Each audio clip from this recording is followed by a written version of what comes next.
ਸਤਿ ਸ਼੍ਰੀ ਅਕਾਲ ਜੀ। ਮੈਂ ਨਵਪ੍ਰੀਤ ਕੌਰ ਸਿੱਧੂ, ਮੇਰੇ YouTube ਚੈਨਲ ਤੇ ਤੁਹਾਡਾ ਬਹੁਤ-ਬਹੁਤ ਸਵਾਗਤ ਹੈ। ਸੋ ਅੱਜ ਜੋ ਮੈਂ ਵੀਡੀਓ ਲੈ ਕੇ ਆਈ ਹਾਂ, ਇਹ ਲੈ ਕੇ ਆਈ ਹਾਂ ਤੁਹਾਡੇ ਐਗਜ਼ਾਮ ਦੇ ਨਾਲ ਰਿਲੇਟਡ।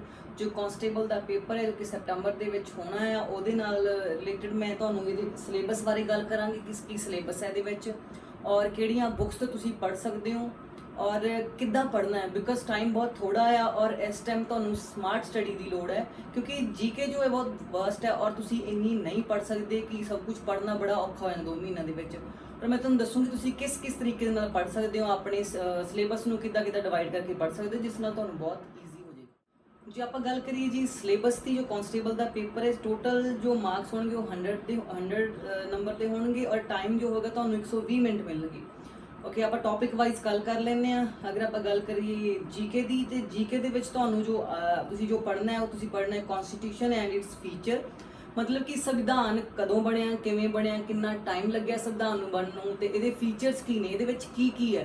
और मेनली एक बहुत ही इहदे विच है जो पेपर दे विच बहुत ही आया है कि किहड़े फीचर आपां किहड़े देश तो लए गए ने।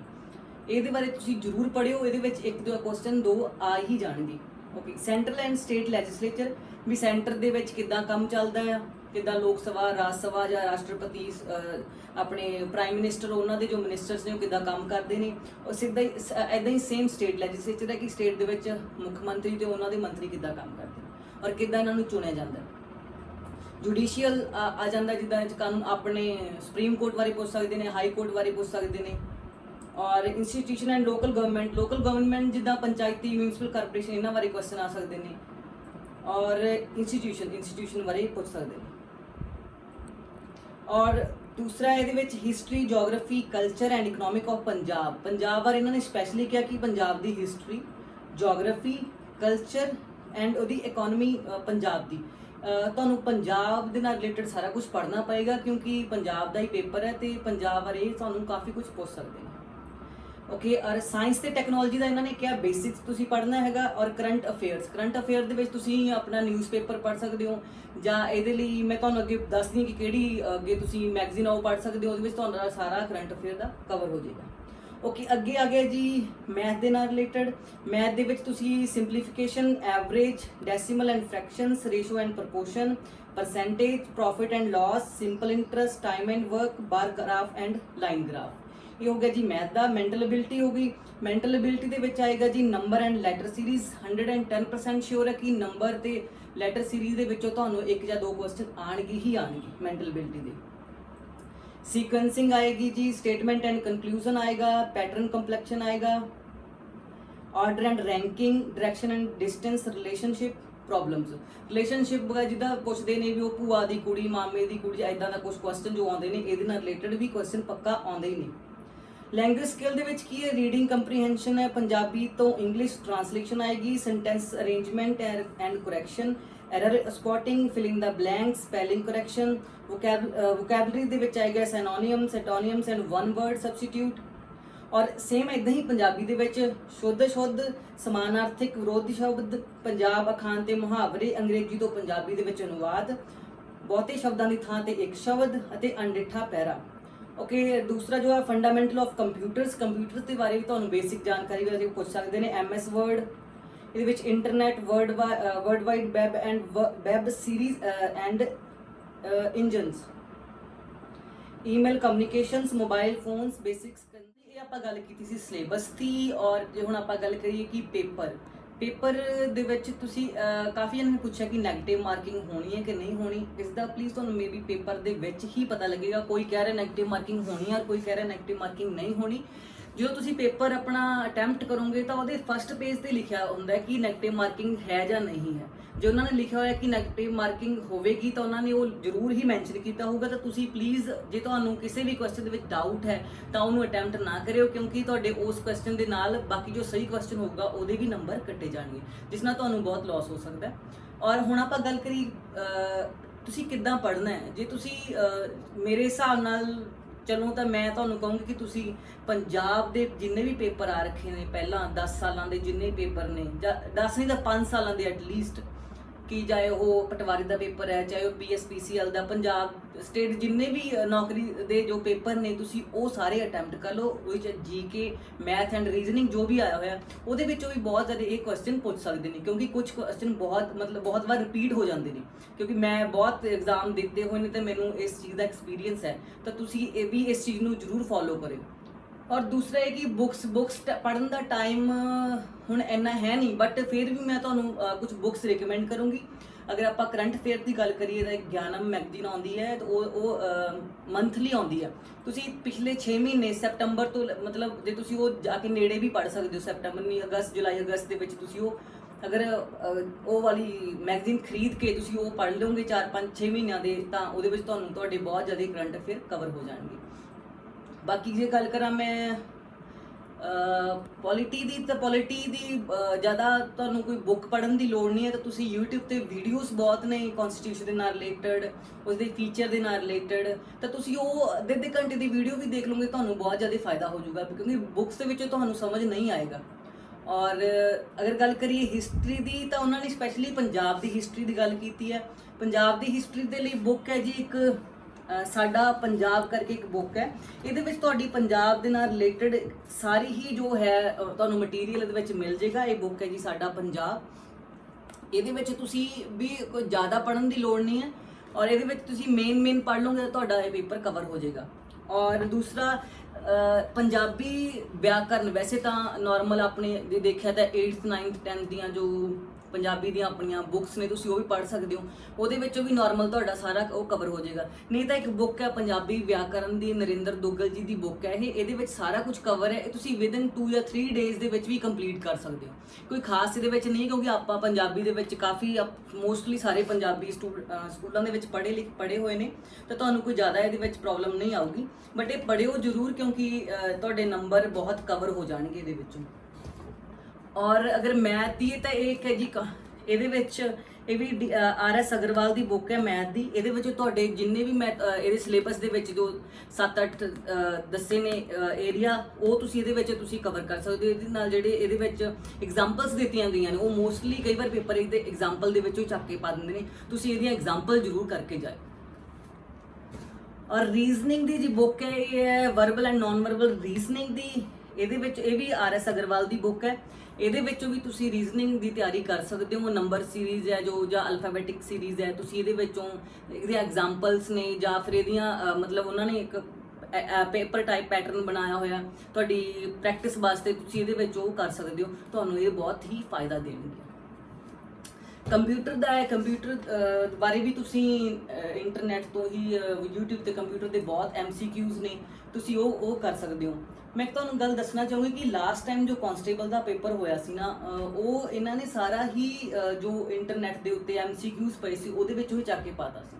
ਤੁਸੀਂ ਪਲੀਜ਼ ਇੱਕ ਚੀਜ਼ ਜ਼ਰੂਰ ਕਰਿਓ ਕਿ ਜੇ ਤੁਸੀਂ MCQs ਕਰਨੇ ਨਾ, ਤਾਂ ਤੁਸੀਂ YouTube ਤੇ ਜਾਂ ਤੁਸੀਂ ਨਾਰਮਲ Google ਤੇ ਸਰਚ ਕਰਕੇ ਪਾ ਦਿਓ ਕਿ ਪੰਜਾਬ ਹਿਸਟਰੀ MCQs, ਤਾਂ ਉੱਥੇ ਨਾ 10-10, 20 MCQs ਪਏ ਹੁੰਦੇ, ਉਹਦੇ ਨਾਲ ਤੁਹਾਡੀ ਪ੍ਰੈਕਟਿਸ ਬਹੁਤ ਅੱਛੀ ਹੋ ਜਾਏਗੀ।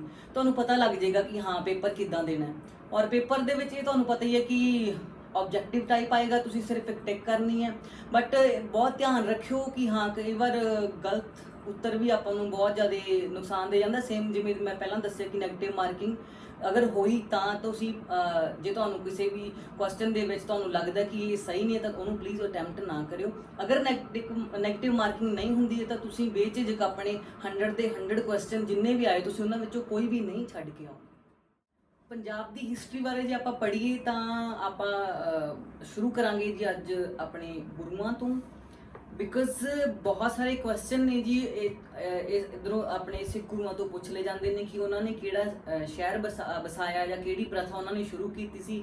ਇਹਦੇ ਵਿੱਚੋਂ ਤੁਹਾਨੂੰ 3 ਜਾਂ 4 ਕੁਐਸਚਨ ਆਣਗੇ, ਕਿਉਂਕਿ ਬਿਕਾਜ਼ ਪਿਛਲੇ ਕਾਂਸਟੇਬਲ ਦੇ ਪੇਪਰ ਦੇ ਵਿੱਚ, ਸਬ ਇੰਸਪੈਕਟਰ ਦੇ ਪੇਪਰ ਦੇ ਵਿੱਚ ਗੁਰੂਆਂ ਤੋਂ ਬਹੁਤ ਹੀ ਕੁਝ ਮਤਲਬ ਕੁਐਸਚਨ ਪੁੱਛੇ ਗਏ ਸੀ। ਸਭ ਪਹਿਲਾਂ ਮੈਂ ਤੁਹਾਨੂੰ ਬੇਸਿਕ ਇਹਦੇ ਬਾਰੇ ਦੱਸ ਦੂੰਗੀ, ਤੁਸੀਂ ਇੰਨਾ ਕੁ ਵੀ ਪੜ੍ਹ ਲਓਗੇ ਤਾਂ ਤੁਹਾਨੂੰ ਬਹੁਤ ਸਫੀਸ਼ੀਐਂਟ ਹੋਏਗਾ ਪੇਪਰ ਵਾਸਤੇ, ਕਾਂਸਟੇਬਲ ਦੇ ਪੇਪਰ ਵਾਸਤੇ। ਓਕੇ, ਤਾਂ ਆਪਾਂ ਸਭ ਤੋਂ ਪਹਿਲਾਂ ਸ਼ੁਰੂ ਕਰਾਂਗੇ ਜੀ ਆਪਣੇ ਪਹਿਲੀ ਪਾਤਸ਼ਾਹੀ ਸ਼੍ਰੀ ਗੁਰੂ ਨਾਨਕ ਦੇਵ ਜੀ ਬਾਰੇ। ਤਾਂ ਜਨਮ 1469 ਈਸਵੀ ਵਿੱਚ ਹੋਇਆ ਸੀ, ਤਲਵੰਡੀ ਰਾਏਪੁਰ ਦੀ ਤਲਵੰਡੀ ਨਨਕਾਣਾ ਸਾਹਿਬ ਦੇ ਵਿੱਚ, ਜੋ ਅੱਜਕੱਲ ਪਾਕਿਸਤਾਨ ਦੇ ਵਿੱਚ ਹੈ। ਮਾਤਾ ਤ੍ਰਿਪਤਾ ਜੀ ਸੀ, ਪਿਤਾ ਮਹਿਤਾ ਕਾਲੂ ਜੀ ਸੀ, ਔਰ ਉਹਨਾਂ ਦੀ ਪਤਨੀ ਬੀਬੀ ਸੁਲੱਖਣੀ ਜੀ ਸੀ। ਸਪੁੱਤਰ ਸੀ ਇਹਨਾਂ ਦੇ ਦੋ ਜੀ, ਸ਼੍ਰੀ ਚੰਦ ਅਤੇ ਲక్ష్ਮੀ ਦਾਸ ਜੀ। ਔਰ ਰਚਨਾ, ਜੋ ਕਿ ਬਹੁਤ ਵਾਰ ਕੁਐਸਚਨ ਆਇਆ ਕਿ ਉਹਨਾਂ ਨੇ ਕਿਹੜੇ ਕਿਹੜੇ ਉਹਨਾਂ ਦੀ ਰਚਨਾ ਸੀ, ਤਾਂ ਇਹ ਜ਼ਰੂਰ ਤੁਸੀਂ ਇਹ ਤੇ ਧਿਆਨ ਦਿਓ। ਜਪਜੀ ਸਾਹਿਬ, ਆਸਾ ਦੀ ਵਾਰ, ਓਂਕਾਰ, ਸਿੱਧ ਗੋਸ਼ਟ, 12 ਮਾਹ ਤੇ 974 ਇਹਨਾਂ ਦੇ ਮੰਤਰ ਸੀ। ਇਹ ਜ਼ਰੂਰ ਤੁਸੀਂ ਰੱਟ ਲੈਣੇ ਨੇ, ਕਿਉਂਕਿ ਇਹਨਾਂ ਵਿੱਚੋਂ ਕੁਐਸਚਨ ਆ ਜਾਂਦਾ ਹੈ। ਪੁੱਛ ਲੈਂਦੇ ਨੇ ਕਿ ਇਹ ਕੁਐਸਚਨ ਪੁੱਛ ਲੈਂਦੇ ਨੇ ਕਿ ਨੀਚੇ ਲਿਖਿਆਂ ਦੇ ਵਿੱਚੋਂ ਗੁਰੂ ਨਾਨਕ ਦੇਵ ਜੀ ਦੀ ਬਾਣੀ ਕਿਹੜੀ ਹੈ। ਤਾਂ ਤੁਹਾਨੂੰ ਜੇ ਤੁਸੀਂ ਪੜ੍ਹਿਆ ਹੋਏਗਾ, ਤੁਹਾਨੂੰ ਬਹੁਤ ਹੀ ਜ਼ਿਆਦਾ ਫਾਇਦਾ ਹੋ ਜਾਏਗਾ। ਕਿ ਗੁਰੂ ਜੀ ਨੂੰ ਗਿਆਨ ਦੀ ਪ੍ਰਾਪਤੀ ਬੇਈ ਨਦੀ ਤੇ ਹੋਈ ਸੀ ਜੀ। ਗੁਰੂ ਜੀ ਨੇ ਕਰਤਾਰਪੁਰ ਸ਼ਹਿਰ ਦੀ ਸਥਾਪਨਾ ਕੀਤੀ ਸੀ, ਜੋ ਕਿ ਲਾਹੌਰ ਦੇ ਵਿੱਚ ਹੈ, ਪਾਕਿਸਤਾਨ ਦੇ ਵਿੱਚ। ਇਹ ਧਿਆਨ ਰੱਖਿਓ ਕਿ ਲਾਹੌਰ ਪਾਕਿਸਤਾਨ ਦੇ ਵਿੱਚ ਹੈ। ਕਰਤਾਰਪੁਰ ਜੋ ਹੈ, ਆਰੰਭ ਕੀਤਾ ਸੀ ਜੀ ਗੁਰੂ ਜੀ ਨੇ ਲੰਗਰ ਪ੍ਰਥਾ। ਔਰ ਗੁਰੂ ਜੀ ਦੇ ਸਮੇਂ ਜੋ ਹੋਏ ਸੀਗੇ ਮੁਗਲ ਬਾਦਸ਼ਾਹ, ਉਹ ਸੀਗੇ ਬਾਬਰ ਤੇ ਸ਼ੇਰ ਸ਼ਾਹ ਸੂਰੀ। ਇਹਦੇ ਬਾਰੇ ਵੀ ਇੱਕ ਵਾਰੀ ਕੁਐਸਚਨ ਪਿਛਲੇ ਪੇਪਰ ਦੇ ਵਿੱਚ, ਪੰਜਾਬ ਦੇ ਪੇਪਰ 'ਚ ਪੁੱਛਿਆ ਗਿਆ ਹੈ ਕਿ ਗੁਰੂ ਨਾਨਕ ਦੇਵ ਜੀ ਦੇ ਸਮਕਾਲੀ ਮੁਗਲ ਬਾਦਸ਼ਾਹ ਕਿਹੜੇ ਸੀਗੇ। ਤੇ ਉੱਤਰਾਧਿਕਾਰੀ ਜੀ ਸੀਗੇ ਗੁਰੂ ਅੰਗਦ ਦੇਵ ਜੀ, ਜਿਨ੍ਹਾਂ ਦਾ ਨਾਮ ਭਾਈ ਲਹਿਣਾ ਜੀ ਸੀ। ਅਤੇ ਜੋਤ ਸੀਗੇ ਗੁਰੂ ਜੀ ਸਮਾਏ ਕਰਤਾਰਪੁਰ ਵਿਖੇ 1539 ਈਸਵੀ ਵਿੱਚ। ਆਪਾਂ ਦੂਸਰੀ ਗੱਲ ਕਰਾਂਗੇ ਆਪਣੇ ਦੂਸਰੇ ਗੁਰੂ ਅੰਗਦ ਦੇਵ ਜੀ ਬਾਰੇ। ਔਰ ਇਹਨਾਂ ਦਾ ਜਨਮ ਹੋਇਆ ਸੀ 1504 ਈਸਵੀ ਵਿੱਚ, ਮੱਤੇ ਦੀ ਸਰਾਏ, ਜ਼ਿਲ੍ਹਾ ਮੁਕਤਸਰ ਦੇ ਵਿੱਚ। ਮਾਤਾ ਸੀ ਜੀ ਉਹਨਾਂ ਦੇ ਦਇਆ ਕੌਰ ਜੀ, ਪਿਤਾ ਭਾਈ ਫੇਰੂ ਜੀ, ਔਰ ਪਤਨੀ ਸੀ ਬੀਬੀ ਖੀਵੀ ਜੀ। ਕਿਉਂਕਿ ਇਹ ਪੁੱਛ ਲੈਂਦੇ ਨੇ ਜੀ, ਉਹਨਾਂ ਦੀ ਮਾਤਾ ਦਾ ਨਾਮ ਹੀ ਪੁੱਛ ਲੈਂਦੇ ਨੇ, ਕਈ ਵਾਰ ਉਹਨਾਂ ਦੀ ਪਤਨੀ ਦਾ ਨਾਮ ਪੁੱਛ ਲੈਂਦੇ ਨੇ। ਸਪੁੱਤਰ ਤੇ ਸਪੁੱਤਰੀਆਂ ਸੀ ਉਹਨਾਂ ਦੇ ਦਾਤੂ ਜੀ ਤੇ ਦਾਸੂ ਜੀ। ਸਪੁੱਤਰੀ ਸੀ ਬੀਬੀ ਅਮਰੂ। ਗੁਰਗੱਦੀ ਉਹਨਾਂ ਨੂੰ ਮਿਲੀ ਸੀ 1539 ਤੱਕ ਤੇ 1552 ਤੱਕ ਉਹ ਗੁਰਗੱਦੀ ਤੇ ਰਹੇ ਸੀ। ਖੋਜ ਕੀਤੀ ਸੀ ਉਹਨਾਂ ਨੇ ਗੁਰਮੁਖੀ ਲਿਪੀ ਦੀ। ਇਹ ਬਹੁਤ ਇੰਪੋਰਟੈਂਟ ਕੁਐਸਚਨ ਹੈ ਕਿ ਗੁਰਮੁਖੀ ਲਿਪੀ ਦੀ ਖੋਜ ਕਿਹਨਾਂ ਨੇ ਕੀਤੀ ਸੀ। ਤਾਂ ਤੁਸੀਂ ਇਹ ਚੀਜ਼ ਦਾ ਧਿਆਨ ਰੱਖੋ ਕਿ ਗੁਰੂ ਅੰਗਦ ਦੇਵ ਜੀ ਨੇ। ਕਈ ਵਾਰ ਆਪਾਂ ਉਲਝ ਜਾਂਦੇ ਆ ਗੁਰੂ ਅੰਗਦ ਦੇਵ ਜੀ, ਗੁਰੂ ਅਮਰਦਾਸ ਜੀ, ਗੁਰੂ ਰਾਮਦਾਸ ਦੇ ਵਿੱਚ। ਤਾਂ ਤੁਸੀਂ ਇਹ ਚੀਜ਼ ਦਾ ਧਿਆਨ ਰੱਖੋ ਕਿ ਸੈਕੰਡ ਗੁਰੂ ਅੰਗਦ ਦੇਵ ਜੀ ਨੇ ਗੁਰਮੁਖੀ ਲਿਪੀ ਦੀ ਸਥਾਪਨਾ ਕੀਤੀ ਸੀ। ਔਰ ਪਰੰਪਰਾ ਉਹਨਾਂ ਨੇ ਸ਼ੁਰੂ ਕੀਤੀ ਸੀ ਜੀ ਮੱਲ ਅਖਾੜੇ ਦੀ। ਇਹਦੇ ਬਾਰੇ ਵੀ ਪਹਿਲਾ ਕੁਐਸਚਨ ਇੱਕ ਵਾਰੀ ਆ ਚੁੱਕਾ ਹੈ ਕਿ ਮੱਲ ਅਖਾੜੇ ਦੀ ਜੋ ਪਰੰਪਰਾ ਸ਼ੁਰੂ ਕਿਹਨਾਂ ਨੇ ਕੀਤੀ ਸੀ। ਤਾਂ ਕਈ ਵਾਰ ਉੱਥੇ ਆਪਸ਼ਨ ਆਇਆ ਹੁੰਦਾ ਗੁਰੂ ਹਰਗੋਬਿੰਦ ਜੀ। ਆਪਾਂ ਨੂੰ ਇਹ ਲੱਗਦਾ ਕਿ ਹਰਗੋਬਿੰਦ ਜੀ ਨੇ ਕੀਤੀ ਹੋਏਗੀ, ਪਰ ਨਹੀਂ, ਗੁਰੂ ਅੰਗਦ ਦੇਵ ਜੀ ਨੇ ਮੱਲ ਅਖਾੜੇ ਦੀ ਸਥਾਪਨਾ ਕੀਤੀ ਸੀ, ਪਰੰਪਰਾ ਸ਼ੁਰੂ ਕੀਤੀ ਸੀ। ਰਚਨਾ ਉਹਨਾਂ ਨੇ ਕੀਤੀ ਭਾਈ ਬਾਲੇ ਵਾਲੀ ਜਨਮ ਸਾਖੀ, ਜੋ ਕਿ ਗੁਰੂ ਨਾਨਕ ਦੇਵ ਜੀ ਦੀ ਜੀਵਨੀ ਹੈ। ਸ਼ਹਿਰ ਉਹਨਾਂ ਨੇ ਸਥਾਪਿਤ ਕੀਤਾ ਸੀ ਖਡੂਰ ਸਾਹਿਬ, ਜੋ ਕਿ ਅੱਜ ਕੱਲ੍ਹ ਤਰਨਤਾਰਨ ਦੇ ਵਿੱਚ ਹੈ। ਉਹਨਾਂ ਦੇ ਸਮੇਂ ਜੋ ਮੁਗਲ ਬਾਦਸ਼ਾਹ ਸੀਗੇ ਉਹ ਸੀ ਹਿਮਾਯੂ ਤੇ ਸ਼ੇਰ ਸ਼ਾਹ ਸੂਰੀ। ਉੱਤਰਾਧਿਕਾਰੀ ਸੀ ਗੁਰੂ ਅਮਰਦਾਸ ਜੀ ਤੇ ਜੋਤੀ ਜੋਤ ਖਡੂਰ ਸਾਹਿਬ ਦੇ ਵਿੱਚ 1552 ਈਸਵੀ ਦੇ ਵਿੱਚ। ਇੱਕ ਅਗਲਾ ਗੁਰੂ ਨੇ ਗੁਰੂ ਅਮਰਦਾਸ ਜੀ। ਗੁਰੂ ਅਮਰਦਾਸ ਜੀ ਦਾ ਜਨਮ ਹੋਇਆ ਸੀ 1479 ਈਸਵੀ ਵਿੱਚ ਬਾਸਰਕੇ, ਜ਼ਿਲ੍ਹਾ ਅੰਮ੍ਰਿਤਸਰ ਵਿਖੇ। ਔਰ ਮਾਤਾ ਸੀ ਬਖਤ ਕੌਰ ਜੀ ਔਰ ਪਿਤਾ ਸੀ ਤੇਜਪਾਨ ਜੀ। ਔਰ ਪਤਨੀ ਸੀ ਮਨਸਾ ਦੇਵੀ। ਸਪੁੱਤਰ ਸੀ ਇਹਨਾਂ ਦੇ ਬਾਬਾ ਮੋਰੀ ਜੀ ਤੇ ਬਾਬਾ ਮੋਹਨ ਜੀ। ਸਪੁੱਤਰੀ ਸੀ ਬੀਬੀ ਦਾਨੀ ਤੇ ਬੀਬੀ ਭਾਨੀ। ਗੁਰਗੱਦੀ ਗੁਰੂ ਜੀ ਨੇ ਮਿਲੀ ਸੀ 1552 ਈਸਵੀ ਵਿੱਚ ਤੇ 1574 ਤੱਕ ਗੁਰਗੱਦੀ ਤੇ ਸਥਾਪਿਤ ਰਹੀ ਸੀ। ਸ਼ੁਰੂ ਕੀਤੀ ਸੀ ਇਹਨਾਂ ਨੇ ਮੰਜੀ ਪ੍ਰਥਾ। ਮੰਜੀ ਪ੍ਰਥਾ ਬਾਰੇ ਤੁਹਾਨੂੰ ਪਤਾ ਹੀ ਹੋਵੇਗਾ। ਇਹਨਾਂ ਨੇ ਸ਼ੁਰੂ ਕੀਤੀ ਸੀ ਕਿਉਂਕਿ ਆਪਣਾ ਧਰਮ ਦੀ ਵਿਸਥਾਰ ਵਾਸਤੇ ਇਹਨਾਂ ਨੇ ਮੰਜੀਆਂ ਸਥਾਪਿਤ ਕਰਤੀਆਂ ਸੀ ਕਿ ਮੰਜੀ ਉੱਤੇ ਬੈਠ ਕੇ ਆਪਣੇ ਧਰਮ ਦਾ ਪ੍ਰਚਾਰ ਕਰਦੇ ਸੀ। ਰਚਨਾ ਜੀ ਆਨੰਦ ਸਾਹਿਬ ਬਾਰੇ ਤੁਹਾਨੂੰ ਪਤਾ ਹੀ ਹੋਵੇਗਾ ਕਿ ਇਹ ਜਦੋਂ ਆਪਣੇ ਪੰਜਾਬੀ ਕਲਚਰ ਦੇ ਵਿੱਚ ਵਿਆਹ ਹੁੰਦਾ ਹੈ ਤਾਂ ਆਨੰਦ ਕਾਰਜ ਦੀ ਇੱਕ ਪ੍ਰਥਾ ਹੁੰਦੀ ਹੈ ਜੀ, ਉਹ ਚੱਲਦੀ ਹੈ। ਤਾਂ ਉਹ ਗੁਰੂ ਅਮਰਦਾਸ ਜੀ ਨੇ ਸ਼ੁਰੂ ਕੀਤੀ ਸੀ। ਤੁਸੀਂ ਕਿੱਦਾਂ ਯਾਦ ਕਰ ਸਕਦੇ ਹੋ, ਆੜੇ ਤੇ ਆਨੰਦ ਪੈਂਦਾ ਤੇ ਆੜੇ ਤੇ ਹੀ ਗੁਰੂ ਅਮਰਦਾਸ ਜੀ ਦਾ ਨਾਮ ਆਉਂਦਾ। ਤਾਂ ਉੱਥੇ ਉਲਝ ਨਾ ਜਾਇਓ, ਇਹ ਚੀਜ਼ ਆਪਣੇ ਧਿਆਨ ਦੇ ਵਿੱਚ ਰੱਖਿਓ। ਜੋ ਆਨੰਦ ਕਾਰਜ ਇਹ ਐਕਟ ਜੋ ਪਾਸ ਹੋਇਆ 1909 ਈਸਵੀ ਵਿੱਚ, ਆਨੰਦ ਵਿਆਹ ਐਕਟ, ਇਹਨੂੰ ਮਤਲਬ ਮਾਨਤਾ ਮਿਲ ਗਈ ਸੀ। ਇਹ ਚੀਜ਼ ਦਾ ਧਿਆਨ ਰੱਖਿਓ, ਕਈ ਵਾਰ ਇਹ ਵੀ ਕੁਐਸਚਨ ਪੁੱਛ ਲੈਂਦੇ। ਤੇ ਸ਼ਹਿਰ ਕਿਹੜੇ ਵਸਾਏ ਸੀ ਗੁਰੂ ਅਮਰਦਾਸ ਜੀ ਨੇ? ਗੋਇੰਦਵਾਲ ਸਾਹਿਬ, ਜੋ ਅੱਜ ਕੱਲ੍ਹ ਤਰਨਤਾਰਨ ਵਿਖੇ ਹੈ। ਔਰ ਨਿਰਮਾਣ ਕੀਤਾ ਸੀ ਬੌਲੀ ਸਾਹਿਬ ਦਾ, ਇਹ ਵੀ ਗੋਇੰਦਵਾਲ ਸਾਹਿਬ ਵਿੱਚ। ਪ੍ਰਚਾਰ ਕੀਤਾ ਸੀ ਉਹਨਾਂ ਨੇ ਸੰਗਤ ਤੋਂ ਪਹਿਲਾਂ ਪੰਗਤ ਦਾ। ਔਰ ਇਹਨਾਂ ਦੇ ਸਮੇਂ ਜੋ ਮੁਗਲ ਬਾਦਸ਼ਾਹ ਹੋਏ ਸੀ ਉਹ ਅਕਬਰ ਹੋਏ ਸੀ। ਉੱਤਰਾਧਿਕਾਰੀ ਗੁਰੂ ਜੀ ਦੇ ਸੀਗੇ ਗੁਰੂ ਰਾਮਦਾਸ ਜੀ। ਔਰ ਜੋਤੀ ਜੋਤ ਸਮਾ ਗਏ ਸੀ ਗੋਇੰਦਵਾਲ ਸਾਹਿਬ ਦੇ ਵਿੱਚ 1574 ਈਸਵੀ ਵਿੱਚ।